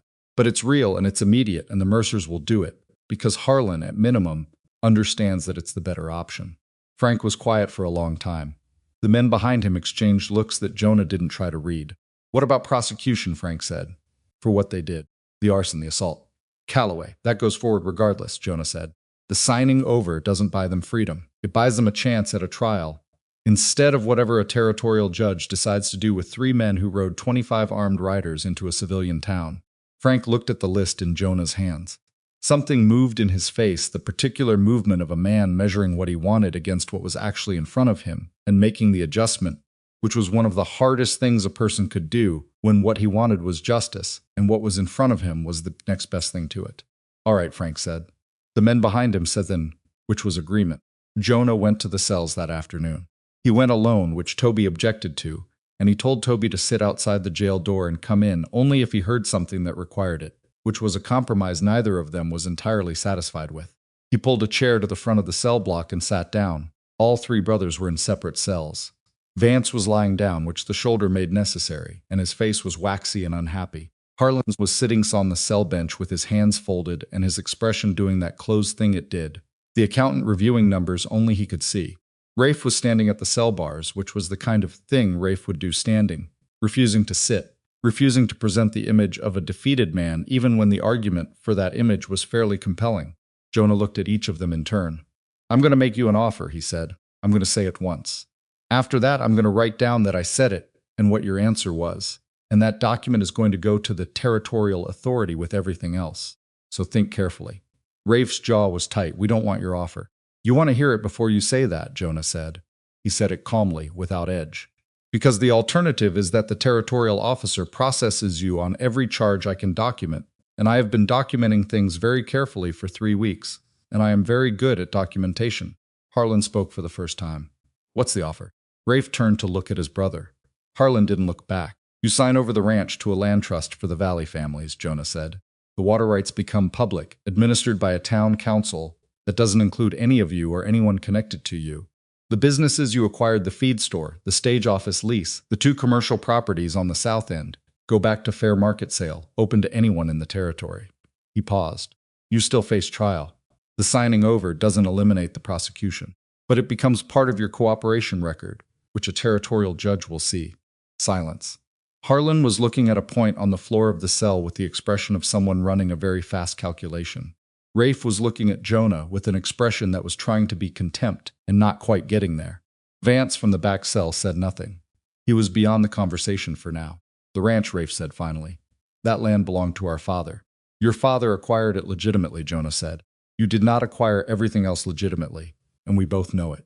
I'm not asking you to give back what was legally your father's to begin with. The core ranch parcel stays in the accounting as your legal property. What I'm asking you to sign over is what you took. You can't make that distinction legally." "Harlan can," Jonah said. Rafe stopped. He looked at Harlan again. Harlan looked up from the floor. His expression had shifted barely, the smallest possible shift, but Jonah had been reading faces for 40 years. "Give us tonight," Harlan said. "You have tonight." Jonah stood up, picked up the chair, and walked out of the cell block. He sat at the desk and wrote everything down. Maeve brought food that evening not because it was her job, but because it was the kind of thing she did when she had decided that something needed doing, and there was no one else positioned to do it. She brought enough for 2 and sat across from him, and they ate in the easy quiet of people who had been through something difficult together and didn't need to fill the space with words about it. "Harlan is going to take the deal," Jonah said. "How do you know?" "'Cause Harlan always knew this was a business." He ate for a moment. The ranch, the water, the payments, it was never about power for Harlan the way it was for Rafe. It was a system. Efficient extraction of value. He set his fork down, and he's smart enough to understand that the system is over. The question for Harlan now is asset preservation, and the deal preserves more than the alternative. And Rafe will do what Harlan tells him in the end. He always has. He paused. "Vance is the only one I'm not certain about, but Vance is in no condition to object to anything tonight." Maeve was quiet for a moment. "Goss came to see me," she said. "I know. He said you were being reckless, that keeping the Mercers here gave their associates time to organize. He said the same thing to me. He's not wrong about the risk." "No," Jonah said. "He's not. He's just wrong about which risk is bigger." He looked at his hands steady now, resting on the table. "If the Mercers leave here without signing anything, this town is going to spend years fighting the legal aftermath. The water contracts alone, Harlan could be collecting on those for a decade through the courts. The families can't absorb that. They've already lost too much." Maeve looked at him with the sharp, measuring quality her eyes always had. "You've done this before," she said, "not the fighting. The after part, some version of it. What happened those other times?" He thought about it. Not about the answer which he knew, but about whether the answer was one he wanted to say out loud, in this room, to this person, who had a quality of attention that required honesty in return. "Sometimes it worked," he said. "The signing over, the rebuilding. Sometimes people got most of what they were owed and got on with things. He paused. Sometimes I stayed too long and made it worse. And sometimes I didn't stay long enough and came back through a year later and found that everything had filled back up with a different version of the same problem. Because the town hadn't built anything that could hold without me. Which one are you worried about here, the last one? He said. She looked at him. Is that why you're already thinking about leaving? He was quiet. I'm not reading your mind, she said. You just have a quality about you, when the immediate thing is resolved, of a man calculating how far the nearest road goes. He could have denied it. He didn't, because she'd earned the truth of it. I have a way of becoming the thing a town leans on, he said. And when a town leans on one person, it stops building the muscle to hold itself up. And then I leave because I always leave. That's the pattern and the muscle isn't there. So don't leave, Maeve said simply, like the solution was obvious. It's not that simple. I didn't say it was simple. I said don't leave. He looked at her. She looked back. We'll see how the signing goes first, he said. The signing went better and worse than expected, in the specific way that things involving Harlan Mercer always went better and worse than expected. In the morning, Harlan asked to see Jonah privately, without his brothers, and Jonah sat across from the cell bars, and Harlan laid out his terms, because Harlan always had terms, even from a jail cell, even with no real leverage, because Harlan was constitutionally incapable of accepting anything without negotiating the frame of it. The core deal held. The ranch land transfer, the water rights, the commercial properties. Harlan agreed to all of it. What he wanted in return, beyond the cooperation record, was a specific and formal statement from Jonah that the deal had been offered before any territorial officer arrived, meaning it had been Jonah's initiative and not coercion under federal pressure. Jonah thought about this for a moment. Why does that distinction matter to you, he said. Harlan looked at him with the careful eyes. Because in the proceeding, it establishes that we cooperated voluntarily. That has weight. It does, Jonah agreed. I'll put it in the record the way it happened, which is that I offered and you accepted before the territorial officer arrived. That's the truth, so that's what goes in. Harlan was quiet for a moment. You're an unusual man, Sheriff. I've heard that. I mean it as an observation, not a compliment. He paused. Most men in your position would have taken the deal themselves. The ranch, the water, you could have arranged it differently. Arranged it to benefit yourself. Yes, Jonah said. I could have. Why didn't you? Jonah stood up. Because I came to Blackstone Ridge to do a job, he said. I'm doing the job. He got the papers drawn up that afternoon. Edwin Shaw was invaluable here. His banker's precision turning into the kind of document that would survive legal scrutiny, and by 4 o'clock all three brothers had signed. Rafe signed like a man swallowing something he intended to spit back out eventually.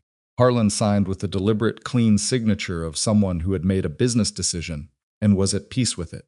Vance could barely hold the pen with his left hand, but he signed, and the signature was a scrawl, but it was witnessed and legal. Edwin Shaw took the documents and locked them in the bank safe personally, with copies made and stored separately, because Shaw understood that documents had a way of disappearing when inconvenient, and he had lived in this town long enough to take no chances. The territorial officer arrived on Saturday. His name was Briggs, and he was a compact and humorless man in his 40s who had the quality of someone who had seen a great deal and categorized all of it into neat administrative boxes, which Jonah respected, because it meant the processing would be efficient and unpleasant for everyone in the right proportion. Briggs read the documentation.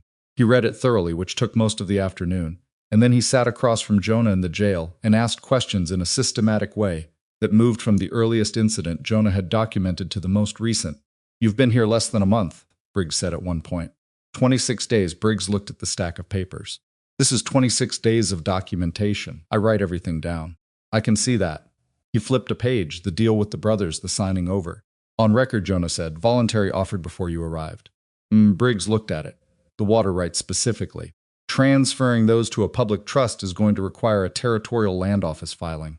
I can initiate that process, but it'll take however long it takes, Jonah said, as long as it's initiated before you leave. Briggs looked at him over the papers.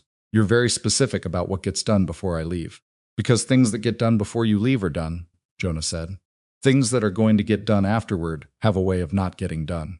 Briggs made a sound that acknowledged this without endorsing it and went back to reading. The brothers were transferred to territorial custody on Sunday morning. The town came out for it. Not in a crowd, not the kind of gathering that would look like a spectacle, but people appeared in doorways and on boardwalks, and a number of them were there when Rafe Mercer walked out of the jail in custody and down Main Street to the wagon that would carry him and his brothers to the territorial seat. Rafe walked through it without looking at the people watching him. His jaw was set and his eyes were forward, and he maintained, with some effort, the body posture of a man who had made a decision rather than been defeated. Jonah noted this and said nothing about it. Let the man have that. It cost Blackstone Ridge nothing, and it kept the transfer clean. Harlan got into the wagon without incident. Vance was helped up by Briggs's deputy, his shoulder still a problem, and he sat in the wagon bed and looked at the town passing by him from his reduced vantage point, with an expression that Jonah watched carefully and read as something between anger and a genuine and unpleasant surprise, the surprise of a young man who had believed completely in his family's permanent hold on this valley and was now sitting in a wagon in custody, and the valley was watching him go. The wagon left north on the main road. The watching people stood in the street for a moment. Then slowly they went back to what they had been doing. It was not a dramatic moment. Jonah had half expected something, cheering maybe, or tears, the kind of emotional release that made sense after something like this. But what he got instead was the quieter thing, which was people going back to their ordinary lives. And the ordinariness of it was its own kind of answer to everything the Mercers had done, because what the Mercers had most fundamentally disrupted was the ordinary, and its return was the most complete rebuttal available. The week that followed was the busiest of Jonah's time in Blackstone Ridge, which was saying something. The town council formation was Maeve's project, and she drove it with the same systematic efficiency she brought to everything. She identified 7 people representatives from the merchants, the farming families, the residential blocks, and she got them in a room together, and she facilitated, with the particular skill of someone who knows when to talk and when to be silent, and which moments required which. Jonah attended once at the beginning to answer questions about the legal framework, and then he left them to it, because the point was that they do it themselves. He checked on the water distribution office.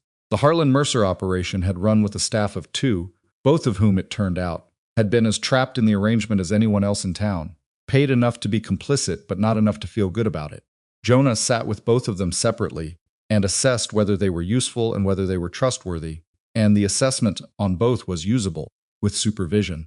He recommended they stay on during the transition under Edwin Shaw's oversight. Frank Henderson went back to his land. He went on a Tuesday, with his family and 2 wagons, and the tools that neighbors had pooled to replace what had burned.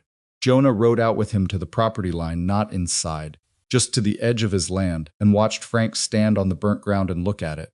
The house was gone. The barn was gone. The season's plantings were gone.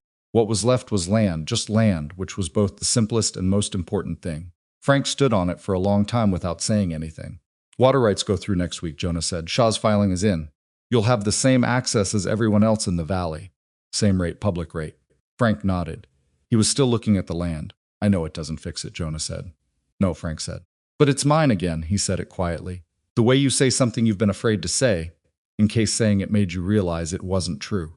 That's the part I keep having to remind myself. Nobody can take it now. Nobody can take it now, Jonah said. They rode back to town separately. The conversation with Amos happened on a Wednesday, which was significant only because Amos had clearly been waiting to have it, and Wednesday was the first morning since the fight that things were quiet enough for waiting to end. He came to the jail at 7 and sat in the corner chair and folded his enormous hands in his lap and looked at Jonah with the direct, evaluating quality that Jonah had come to understand was how Amos approached any serious matter. You're thinking about leaving, Amos said. The same thing Maeve had said, and from a different angle, Maeve had framed it as something to argue against, but Amos framed it as a fact to examine. I think about it, Jonah said. Why? Jonah looked at him. I told Maeve, tell me, Amos said, I'm asking for me. Not to report back to her. Jonah was quiet for a moment. Because I know what I am, he said. I know what I did in that street, and I know the person it came from, and that person has caused damage in places that didn't always need the amount of damage I brought. He paused. I came out here because I thought a smaller job in a quieter place would be contained. And then you saved this town, Amos said. That doesn't balance the ledger of everything else. No, Amos said. It doesn't. But it's what you did here. And here is where you are. Jonah looked at his hands. The tremor was there. He'd stopped being embarrassed by it in front of Amos, which had happened gradually without him marking exactly when. The man I am when things are quiet, Jonah said, is not a man I'm always comfortable with. Why? 'Cause he shakes. He said it plainly. 'Cause he's old and slow, and he makes mistakes in the documentation, and he forgets to eat, and he has bad dreams, and he is not impressive. He is not the person who stepped into that street. He looked up at Amos, and the person who stepped into that street is not someone I want to be permanently. So I exist somewhere between those two, and neither of them feels like home. Amos was quiet for a long time. You know what I do, Amos said finally, when I'm working a piece of iron. When it's not right, when the shape isn't what I need yet. Jonah waited. I work it, Amos said. I don't throw it out because it's not finished. I don't keep it because it's good enough. I work it until it's what it needs to be. He unfolded his hands and rested them on his knees. You're not finished, Jonah. And you know this town isn't finished. And you know that running has never been anything other than running. Maeve said something similar. Maeve is right, she usually is.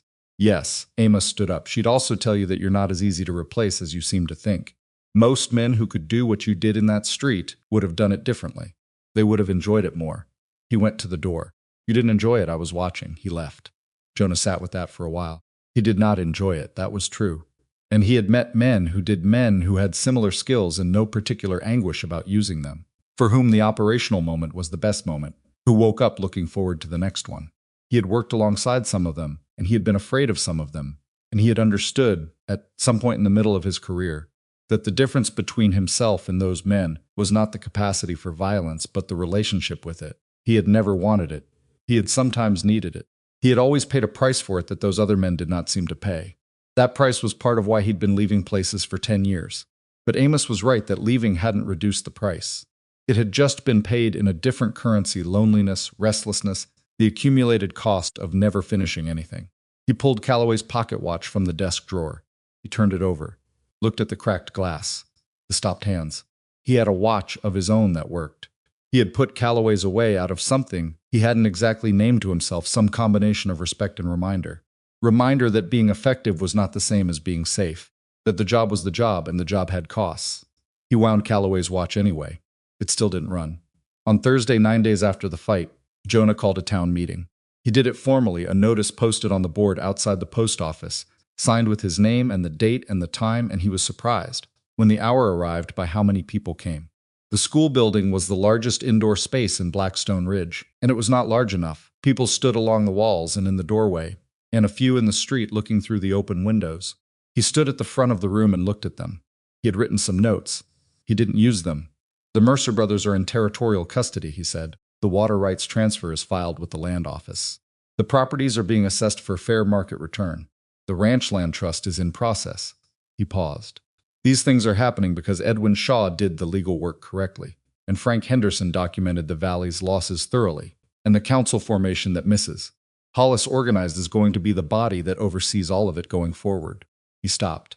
I want to say something about what I saw 3 weeks ago, he said. When I got here, this was a town that had learned to take up less space, to be smaller than it was, to accept things that were not acceptable because the cost of refusing felt too high. He looked around the room at Dora Fitch, at Nolan Price, at Wade and the farmers and Toby and Amos. I watched you stop accepting that, not because I told you to, because you decided to. That's yours. That's not mine to take credit for. The room was quiet. I'm staying, he said. It came out simply. He hadn't planned to say it. At this particular moment, it had been waiting for a moment, and this was the one it chose. Not because this town can't function without me. It can, and it's going to have to eventually. But because the job isn't done, and because he stopped. Started again. Because I'm tired of leaving before the thing I started is finished. Nobody cheered. But the room shifted, not loudly, not dramatically. Just the particular internal shift of a group of people absorbing something they had been uncertain about, and finding it was what they needed. Toby Quinn, in the back of the room, made a face that was trying hard not to be the face of a 20-year-old, who was very relieved and not doing a good job of concealing it. Maeve, near the front, looked at Jonah with those sharp eyes for a long moment, and then she looked away. And she was not a woman who showed things easily, but there was something in the set of her shoulders that was different from the way they'd been. Amos was standing against the wall with his arms folded, and his expression doing the thing it did when he was carrying more than he showed. The meeting moved on to practical matters, the council structure, the water administration, the financial questions that Edwin Shaw had brought to lay out for the community. Jonah sat down and let other people talk, which was the point. His job in the room was done. The room's job in the room was just beginning. Afterward, as people filtered out and the evening light came through the school windows, long and amber, Toby appeared beside him. You meant that, Toby said. About staying, I said it. That's not the same thing. Jonah looked at him. Yes, he said. I meant it. Toby nodded. He had his hat in his hands and he was turning it once in that habitual young man way. I want to keep training, he said. Whatever you'll teach me. Not just the shooting part. What else? The other part. The reading people. The documentation. The way you figure out where the problem actually is before you respond to it. He stopped turning the hat. I don't want to be a gunfighter. I want to be, he paused, looking for the word. A sheriff, Jonah said. Toby looked at him. Yeah, he said. Eventually, yeah. Jonah was quiet for a moment. He thought about the men who had trained him a very long time ago, and about the specific quality of accountability that came with passing something on, the way it changed what you did because you were now responsible, not just for doing it, but for how it looked when someone else did it, for whether the version of it you modeled was the version you wanted to see in the world. Come to the jail tomorrow at 6, Jonah said. We'll start with the documentation, because that's where everything starts. Toby nodded and put his hat back on and went out into the evening. Jonah sat in the empty school building for a few minutes after everyone else had gone. The room smelled like chalk and lamp oil and the particular warmth of many people having been recently present. Through the window, the last of the day's light was going the color of old copper over the ridgeline. His hands were shaking. He pressed them flat on the desk and felt the tremor run through them and out through the wood, and he held them there until his breathing slowed. He was going to have bad dreams tonight. He knew this already. The days after always brought them, the operational memory working itself out through sleep in ways he couldn't control and had long stopped trying to. He was going to wake at 3 in the morning with his heart loud and his hands doing their thing and the smell of gunpowder in a memory that was 20 years old. And then he was going to get up, make coffee, sit at the desk in the jail, his jail, for now for the length of this next chapter, and do the work that was waiting, because there was always work waiting, and for the first time in a long time, the waiting work was his, and not some temporary assignment he was marking time through until the road called again. He stood up. He put on his hat. He walked out into the copper evening of Blackstone Ridge, and the air smelled like the ridge and like horses, and like somebody's cook fire somewhere, and like the clean, specific smell of a valley town in early autumn. And none of those things were remarkable except that he noticed them, which was the beginning of a thing that had no clean name, but that was related to belonging. His hands shook on the walk back to the jail. He let them shake. He was still walking. 3 weeks after the town meeting, the riders came. There were 2 of them, and they arrived on a Monday morning in the specific, unhurried way of men who had been paid enough to feel certain about the outcome of things. They rode good horses, not working horses, not ranch horses, but the kind of horses that cost real money, and were chosen for appearance as much as function. They wore clean coats and good boots, and they had the groomed, professional quality of men whose violence was a service offered for a fee rather than a passion pursued for its own sake. Jonah saw them from the jail window before they reached the end of Main Street. He had been working with Toby for 3 weeks. By then, the 6 o'clock mornings, the documentation sessions, the slow and unglamorous work of teaching a 19-year-old that law enforcement was 90% paperwork and patience, and 10% the other thing, and that the 10% was only useful if the 90% had been done correctly first. Toby had been a better student than Jonah had expected, which was to say he had been genuinely interested in the 90%, which most young men weren't. Toby was in the jail when the riders appeared on the street. He saw Jonah go still at the window and came to look. "Who are they?" Toby said. "Don't know them specifically," Jonah said. "Know the type." He watched them ride to the center of Main Street, stop and look around with the assessing quality of men cataloging a space. They didn't dismount. They sat on their horses in the middle of the street and let the town look at them, which was a statement. The statement was, "We are not afraid of this place or anything in it." "Stay here," Jonah told Toby. "Jonah, stay here. Watch. If something happens that requires you to act, you'll know. If you're not sure whether it requires you to act, it doesn't." He went out. He walked to the middle of Main Street and stopped 10 feet from the 2 riders and looked up at them. The closer one, older, with a gray-streaked beard, and the settled patience of a professional, looked down at Jonah with an expression that was almost pleasant. "Almost, Sheriff Creed." "That's right. We've come with a message." He reached into his coat slowly, the deliberate slow of a man demonstrating that he was reaching for paper and not a gun. He produced a folded letter and held it out. "From associates of the Mercer family." Jonah took the letter. He didn't open it yet. Associates. Business partners. Men with significant investments in the valley's commercial future. The writer's voice was even and professional. Men who feel that the recent changes in Blackstone Ridge represent an instability that affects their interests. Their interests, Jonah said. The water contracts. The land arrangements.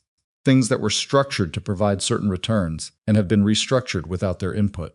Without their input, Jonah said, because their input wasn't relevant. Those arrangements were fraudulent. The writer looked at him with the faint, patient expression of a man who had expected this response and was not particularly moved by it. The letter explains the situation in detail. There's a timeline. 7 days, he paused. We'd encourage you to read it carefully. They wrote out the way they'd come in, without hurry, without looking back. Jonah opened the letter. It was carefully written formal language, legal framing, the kind of document that had been looked at by someone who knew what words meant in a territorial court. The substance of it was exactly what the writer had said: 7 days for Jonah to vacate his position, and for the town council to reverse the water rights transfer in the land trust filings, or the writers of the letter would arrive in Blackstone Ridge with sufficient force to ensure compliance. The phrase they used was sufficient force to ensure compliance. Jonah read it twice, folded it, put it in his coat pocket. He stood in the middle of Main Street for a moment. The 2 riders were already gone, north on the main road, back to wherever they'd come from. A woman who'd been watching from the doorway of the millinery shop, not Dora Fitch, a younger woman, the milliner's daughter, was looking at him with an expression that was trying not to be afraid and not succeeding. He nodded at her. She went inside. He went back to the jail. By noon, the town knew. This was inevitable in Blackstone Ridge. Information moved the way water moved, finding every crack and low point, arriving everywhere eventually. And Jonah didn't try to contain it because containment would have made it worse. What he did do was get ahead of it. He went to Maeve first, then to Amos, then to Edwin Shaw and Frank Henderson, and he told each of them what the letter said before they heard it from someone else, because hearing it from the sheriff was different than hearing it from rumor. The reactions were what they were.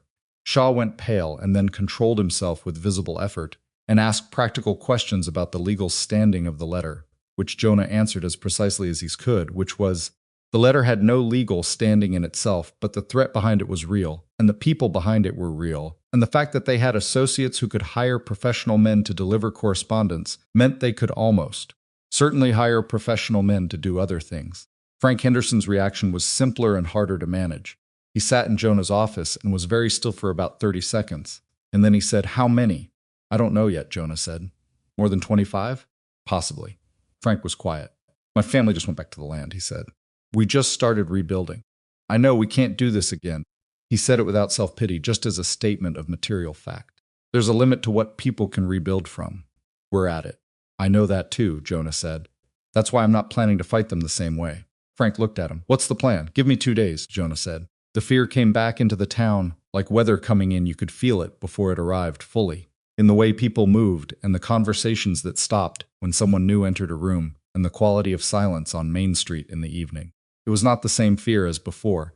It had a different texture, not the beaten-down resignation of 3 years under the Mercers, but the acute, specific fear of people who have just gotten something back and are terrified of losing it again. Some of it turned, as fear sometimes does, into pressure on Jonah. Goss came back. He was not unkind about it. Goss was not a cruel man, just a frightened one, but he said plainly that he thought Jonah should consider whether his presence in Blackstone Ridge was doing more harm than good, that his presence was a flag, a marker for conflict, that the town had been relatively stable before Jonah arrived, and might find stability again if the immediate cause of the tension was removed. Jonah listened to all of it without interrupting. "I understand," he said when Goss was done. "Then you'll think about—" "I understand why you're saying it," Jonah said. "That's different from agreeing with it." He looked at Goss evenly. "The town was not stable before I arrived. It was compliant. Those are different things. And the people sending that letter are not sending it because of me, specifically. They're sending it because the water rights transfer and the land trust cost them money. If I left tomorrow, they'd still want those reversed. They'd just have an easier time getting what they wanted." Goss was quiet. "What they're counting on," Jonah said, "is that this town decides that what it built in the last month isn't worth defending.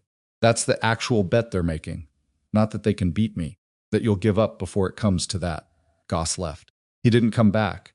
Maeve came that evening and sat across from Jonah and didn't say anything for a while, which was one of the things about Maeve that he had come to value. She understood when silence was more useful than words, which was rarer than most people realized. "You have a plan," she said finally. "The beginning of one." "Tell me," he told her. She listened without interrupting, which was also one of her qualities. When he finished, she was quiet for a moment, and then she said, "You're going to ask people we've never met to take a risk for us. I'm going to ask people we've never met to take a risk for themselves," Jonah said. "What happened here can happen anywhere. What the Mercer associates are doing, running water rights and land arrangements through intimidation, they're doing it in other valleys, other towns. This isn't unique to Blackstone Ridge. You know this. I know enough of it." He'd spent 2 days writing letters. His arms still ached when he held a pen too long, the wound from the fight not fully healed, and he'd written through the ache because the letters needed to go out. Dry Creek, Paloma Wells, Sutter's Ford, there are 3 towns within 2 days' ride that have been dealing with variations of this. Different names, same structure. Maeve looked at him. "And you think they'll come?" "I think some of them will," he said. "Not because I asked. Because they've been watching what happened here, and they've been asking themselves the same question this town was asking 3 weeks ago, which is whether it's possible to refuse. He paused. I'm going to give them an answer they can look at. A real answer. Not a guarantee, but a demonstration. That's a lot to bet on. Yes, he agreed. It is. She looked at him for a long time. You know what I thought when you walked into this town, she said. I thought, another one. Another man the territory's sending who's going to last a week and then be Calloway all over again. I know. You didn't act the way I expected. What did you expect? Someone performing bravery, she said, making speeches, trying to convince himself as much as everyone else. She turned her coffee cup in her hands. You weren't performing anything. You were just doing it, like it was the only available option. She looked up. That's why people followed you. Not because you were impressive. Because you acted like you genuinely believed it was possible, and that belief was contagious. Jonah thought about that. He wasn't sure she was entirely right about his internal state. There had been performance in it, or something close to performance, the management of his own fear through action rather than expression. But she was right about the effect, and the effect was what had mattered. The letters have to go today, he said. I'll find the writers, Maeve said. She stood up. Get some sleep. You look terrible. I always look like this. You look worse than usual, she said, and went. The days between the letter and the deadline were the longest kind of days, the kind that moved slowly, because every hour in them was weighted with what might come at the end. Jonah kept the routine, because routine was the thing that held shape when everything else was uncertain. 6 o'clock with Toby, the morning walk, the documentation. The check-ins with the council, which was finding its footing in the particular stumbling way, that new civic structures always found their footing, 3 steps forward and 1 step sideways, with Shaw and Maeve keeping it from going completely off course. Toby noticed what Jonah was doing with the letters and the outreach, and he asked about it on the 3rd morning. In that direct way, he was developing the careful directness of someone learning that asking clearly was more efficient than hinting. You're not planning to fight, Toby said. Not the way they're expecting, Jonah said. What way are they expecting? They're expecting one old man with a small group of defenders in a frightened town. Jonah set down his pen. The man who sent that letter has done this before. He knows what a frontier sheriff looks like when he's outgunned. He knows the shape of that surrender. It looks like negotiation at first, and then capitulation, and then the terms get walked back one at a time until everything is where he wanted it. He looked at Toby. He's never seen a frontier sheriff do what I'm doing. Because it hasn't been done? Because it requires something that's hard to ask for, Jonah said. Asking for help requires admitting you can't do it alone. Most men in this position don't admit that until too late. Toby thought about this. Can you do it alone? Jonah looked at him. No, he said. I've never been able to do it alone. The difference is that I know it. On the 4th day, the first response came. A rider from Dry Creek, a man named Aldous Webb, a rancher in his 50s who had the weathered, uncomplicated quality of someone who lived very close to the actual ground, arrived at noon and came directly to the jail. He had read Jonah's letter. He had talked to the men in Dry Creek, who had been dealing with what he called the same family of problem, different name on the letterhead. We'll send 8 men, Webb said. Armed, provisioned, ready to stay a week if it comes to that. It might not come to fighting, Jonah said. I know, Webb looked at him steadily. That's not why I'm sending them. Why then? Because if it works here, Webb said, we can do it in Dry Creek. We can show our people what it looks like when it works. He paused. You're not the only one who's been writing letters about this kind of problem. The territory's full of letters. What it doesn't have is an example. Jonah was quiet for a moment. He hadn't thought of it in those terms, hadn't let himself think that far forward, because thinking forward before the immediate problem was resolved was how you made decisions based on what you wanted rather than what was. But Webb was right. 8 men, Jonah said. Tell them what they're riding into. Don't make it sound easier than it is. I wouldn't, Webb said. Paloma Wells sent 6, Sutter's Ford sent 5, including their own sheriff, a woman named Carla Reyes in her 40s, who arrived with the calm and slightly terrifying competence of someone who had been running a frontier town for 8 years and had developed opinions about it. She came into the jail, looked around, looked at Jonah's documentation system, and said, good, in a tone that was high praise from her, and she made this clear without explaining it. Other men arrived from smaller settlements, 3 from a farming community east of the ridge who had no formal organization. Just 6 families who had pooled their response to Jonah's letter into a simple statement that they were coming. 2 more from a place so small it didn't have a name anyone agreed on, just a cluster of homesteads around a water source. By the 6th day, Blackstone Ridge had 43 armed defenders from 7 different communities, plus the original group Amos, Frank, Toby, Dora Fitch, Wade, and the others who had stood in the positions 3 weeks ago. They were not an army. They were farmers and ranchers and small-town people with working rifles, and the specific motivation of people who had decided something was enough. But 43 was 43, and the Mercers' associates had sent 2 men to deliver a letter to what they believed was one aging sheriff and a frightened town. Jonah held a meeting on the 6th evening in the school building, which was not large enough for everyone, and so some people stood outside in the warm autumn air, listening through the open windows. He stood at the front of the room and looked at people he didn't know, people from other towns, other valleys, other variations of the same problem, and at people he did know, and both groups had the same quality in their faces, which was the quality of people who had made a decision they were not certain about and were here anyway. I want to be clear about what tomorrow might look like, he said. I don't know how many men they're bringing. I don't know if they'll come at all. There's a possibility that when they assess the situation, they decide it's not worth it. That's the best possible outcome, and I'm not ashamed to be hoping for it. He paused. But if they do come, I want you to understand what your job is. Your job is to be visible and to be ready and to not fire unless fired upon. That's it. No speeches, no provocations, just stand. And if they fire, someone from Paloma Wells said. Then we respond, Jonah said. But they are not going to fire on 40-some armed defenders from multiple towns. Because doing that doesn't start a fight, it starts a territorial incident. It brings federal attention to everything they've been doing, and that attention is the thing they most want to avoid. He looked around the room. They're businessmen. Violent ones when violence is cheap. But this has stopped being cheap. Carla Reyes, from her position against the side wall, nodded once. She had already done her own assessment of the terrain and the defensive positions, had made 3 suggestions about angles that Jonah had incorporated, and had said nothing that wasn't useful, which was a kind of relief he hadn't known he'd needed until it arrived. After the meeting, Toby found Jonah in the street and walked with him back toward the jail. Are you afraid? Toby asked. Yes, Jonah said. This surprised Toby visibly. Of tomorrow, of a lot of things. Jonah walked for a moment. I'm afraid they'll come with more men than I've accounted for. I'm afraid someone makes a mistake and a shot gets fired and people die who didn't need to die. I'm afraid that this works tomorrow and fails 6 months from now when everyone's gone home, and the next version of the problem shows up. He paused. Being afraid of the right things is different from being paralyzed by fear. It's useful information. How do you tell the difference? Between the right fears and the wrong ones? Between useful and paralysis. Jonah thought about it. Paralysis points inward, he said finally. It's fear of what happens to you. Useful fear points outward. It's fear of making a mistake that costs someone else. If you're afraid for yourself, that's the fear to manage. If you're afraid for the people you're responsible for, that's the fear to listen to. Toby was quiet, turning this over. You've been thinking about staying in law enforcement, Jonah said. It wasn't quite a question. Yeah. Then learn this. The day you stop being afraid for the people around you is the day you stop being useful to them. The fear doesn't go away. You just get better at carrying it. They walked the rest of the way in silence. The 7th day arrived clear and cold, the first genuinely cold morning of the season, frost on the water trough and breath visible in the early air.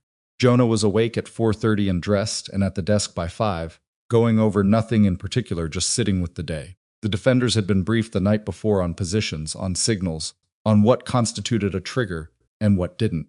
Carla Reyes had organized the Paloma Wells and Sutter's Ford contingent with her own system, which was good, and had coordinated with Amos's positioning on the rooftops. The Dry Creek men had taken the north approach. The farming contingent was at the south end. Blackstone Ridge itself, its own people, was distributed through Main Street, and the adjacent positions, the same placements that had worked 3 weeks ago, now filled with people who'd had 3 weeks of additional training, and the particular confidence of people who had already stood in that position once and survived. Toby was stationed mobile again. He'd stopped arguing about it. He'd understood. Jonah went to find Maeve at 7. She was in the boarding house kitchen, which was the only place she reliably was, at 7 in the morning, and she was making enough food for considerably more than 2 people, because there were 8 Dry Creek men sleeping in the boarding house, and they would be up soon. He came in and sat at the table, and she poured him coffee without asking and sat across from him. How are you? She said. Same as always, he said. Your hands aren't shaking, she said. He looked at them. She was right. They weren't shaking. Not at this moment, which was the operational thing he'd described to no one and couldn't quite explain. They will later, he said. They always do when things are quiet. She looked at him with those eyes. In the morning light, she looked tired but not afraid, which was the distinction that mattered. Whatever happens today, he said, I want you to know that what you did the 3 weeks before I got here, the 4 sheriffs before me, staying in this town and refusing to sell, and keeping the boarding house and being the person people came to when they didn't have anywhere else to go. He stopped. That's why this town was savable. Not me, not my arrival. You kept something alive here that could be built from. I just built from it. Maeve looked at him for a long moment. You're terrible at taking credit for things, she said. I'm accurate about it. Sometimes those aren't the same thing. She picked up her coffee. Drink yours, you've got a long morning. He drank it. They arrived at 10 o'clock. Not 25 men. Not 15. 11 riders, well-armed, professional in the organized way of hired men who know their work. They came from the north on the main road and they stopped at the edge of town. Stopped there, did not proceed, because what they saw when they reached the edge of town was not what they had been paid to encounter. Jonah stood in the middle of Main Street. Behind him and around him and on the rooftops and in the windows of Blackstone Ridge, 40-some armed defenders were visible. Deliberately visible. This was not an ambush, this was a demonstration. And demonstrations only worked if the other party could see them clearly. The defenders were standing easy, not aggressive, not pointing weapons, just present. 43 people who had come from 7 different communities to stand in this street on this morning. The lead rider, the same gray-bearded professional who had delivered the letter, looked at Main Street for a long time. Jonah waited. The calculation was happening. He could see it, or rather he could see the space where the calculation was happening. In the stillness of the riders and the way the gray-bearded man's eyes moved slowly across the rooftops and the windows in the street. Jonah walked forward. He walked to a point about 20 feet from the lead rider and stopped. He did not have his hand near his gun. He held the folded letter from 8 days ago in his right hand. You delivered this, Jonah said. I want to return it. He held the letter out. The gray-bearded man looked at it, looked at the street behind Jonah, looked at the rooftops. That's 43 armed people, Jonah said conversationally. From Blackstone Ridge, Dry Creek, Paloma Wells, Sutter's Ford, and 3 other settlements in this territory. They're here because what your employers have been doing in this valley, they've also been doing in those valleys, and people have gotten tired of it. He paused. I want you to go back and tell them specifically what you saw, the number, the towns, the fact that there are sheriffs among the defenders, and documentation that is currently held in the Territorial Records Office, and federal correspondence that has been initiated. He held the letter a little higher. And I want you to take this letter because I don't want it in my jail. The gray-bearded man looked at him for a long time. He reached out and took the letter. He looked at the street one more time. At Amos on the hardware store rooftop.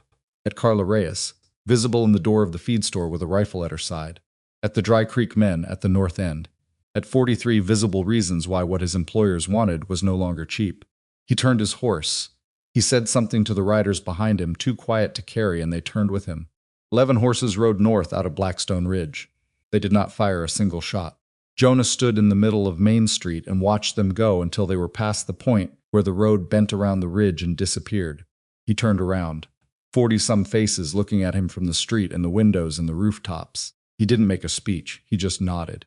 Amos, on the rooftop, sat down on the roof edge and put his face in his hands for a moment, just a moment, and then lifted it and looked at the sky with the expression of a man who had been holding his breath for days and was now letting it out. Toby, somewhere behind Jonah, let out a long, unsteady breath that was almost a laugh and then wasn't quite. Dora Fitch came out of the millinery window position, the same way she'd come out of it 3 weeks ago, not dramatically, not slowly, just moving to the next thing, and she walked down the street to where the Dry Creek men were and started talking about where they'd water their horses. Main Street, for the second time in a month, went about its business.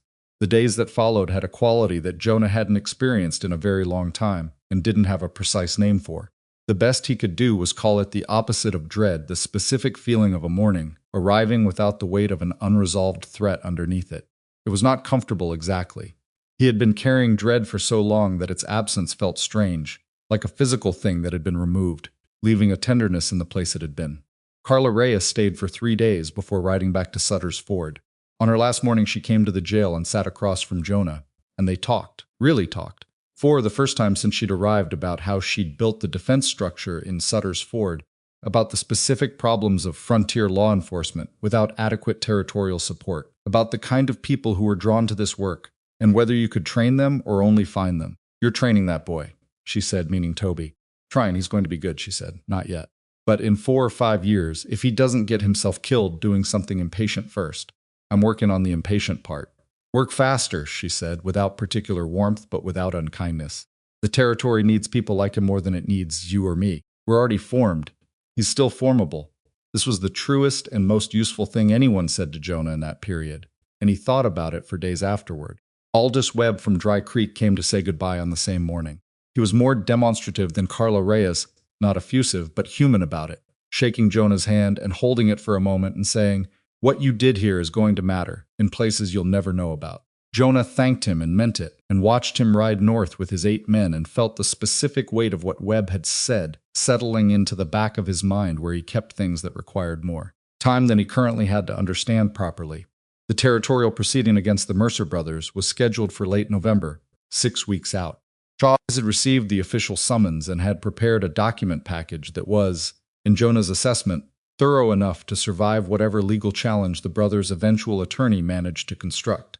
The water rights transfer was confirmed by the land office. The land trust was formally registered.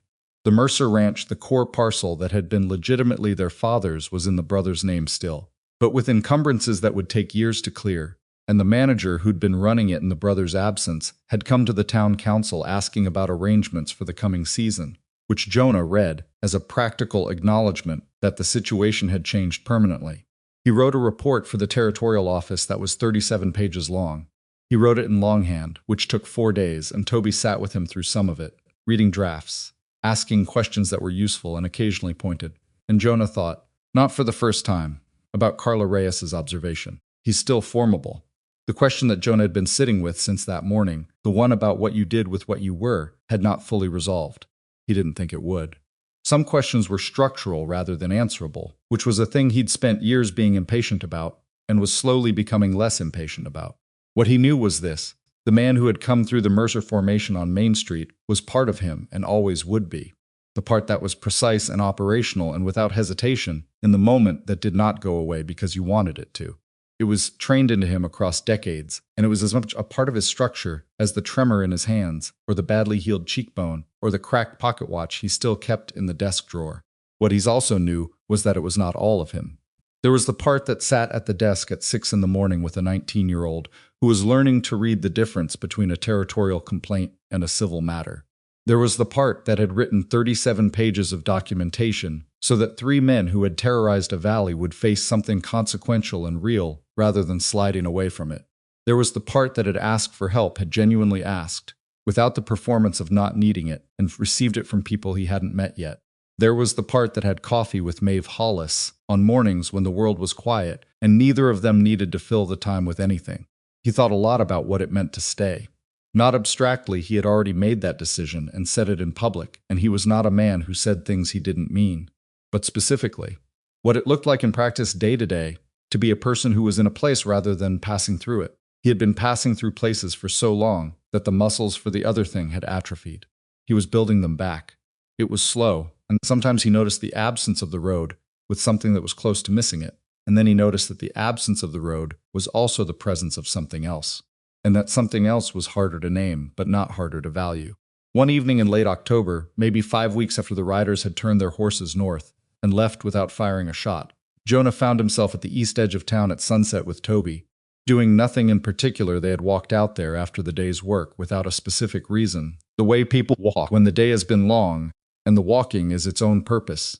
The ridgeline to the east was going amber, and then deeper than amber, the specific color of autumn evenings in high country, and the valley below it had the particular stillness of a place that had found its own pace again. Toby was looking at the ridge. He did that sometimes went quiet and looked at things, which was a quality Jonah recognized and respected. "Can I ask you something?" Toby said. "Yes. The thing you said about being afraid for the people you're responsible for. About that being the useful fear." He paused. "Is that what kept you going through all of it? The whole time you've been doing this?" Jonah thought about it honestly. "Partly," he said. "In the good periods, yes. That was the thing that made the work feel like it meant something." He was quiet for a moment. "In the bad periods, the ones I'm less proud of, I wasn't always afraid for the right things. Sometimes I was just moving because stopping felt more dangerous than continuing. That's a different engine. It'll get you through things, but it leaves a mess. How do you tell which one you're running on?" Jonah looked at the ridge. "You ask yourself who you're doing it for," he said. "If the answer is the people around you, you're in reasonable shape. If the answer is yourself, your own fear, your own need to keep moving, your own reputation, you're in trouble, and you need to stop and figure out why before you do more damage than good." Toby was quiet. "I asked myself that question a lot in those first weeks," Jonah said. "I was not always certain of the answer." "Were you certain when it mattered?" Jonah thought about the moment on Main Street when he'd walked toward 25 armed men. He thought about what had been running through him in that moment, not calculation, not performance, but the specific knowledge of what would happen to Frank Henderson's rebuilt farm, and Maeve's boarding house, and Toby's bright, difficult future, if the people behind those guns got what they came for. Yes, he said. When it mattered, yes. They stood there for a while in the amber light. The town below them was lit in windows, cooking fires, the lamp at the front of the jail burning the way it burned every night now, because Jonah had decided that a lit jail was a statement about what the law was and whether it was present. The sound of Blackstone Ridge, in the evening horses, someone's door, a child somewhere in the residential blocks came up to them in fragments, the ordinary sound of a place that was going about its life. The ghosts were still there. They were always going to be there. The room at the back of his mind was not going to empty out. It was going to stay full of the faces and the names and the moments that had accumulated across 4 decades of doing something that required a very specific kind of person and left marks on that person that didn't fade. His hands shook in the evening air. He was an old man with a badly healed face and a persistent tremor and 40 years of complicated decisions in his past, and a cracked pocket watch that had never run again and probably never would. He was also the sheriff of Blackstone Ridge, which had water that belonged to everyone, and land that belonged to the people who worked it, and a town council that was learning its own authority in the stumbling, necessary way of people who had never had it before. He was also the man who showed up at 6 in the morning to teach a 19-year-old that documentation was where everything started. He was all of those things at once, and none of them canceled any of the others out, and this was not a resolution in the clean sense of the word. But it was the closest thing to resolution that was actually available, which was this: you carry what you carry, and you put it down where you can, and you stay in the places that need what you have to give, and you let yourself be known by the people who are willing to know you, and you do not mistake movement for progress or solitude for safety. You stay, you do the work, you let your hands shake when they shake, and in the morning you get up and you put the badge on, and you walk out into the street that is yours to protect, and the people in it are not strangers anymore, and that is not a small thing. That is, in the end, everything. Jonah Creed turned away from the ridgeline and walked back toward the lights of Blackstone Ridge, and Toby Quinn walked beside him, and the town rose up to meet them out of the autumn dark, full of its noise and its ordinary life and its hard-won, fragile, irreplaceable future. He did not look over his shoulder. There was nothing behind him worth turning back for.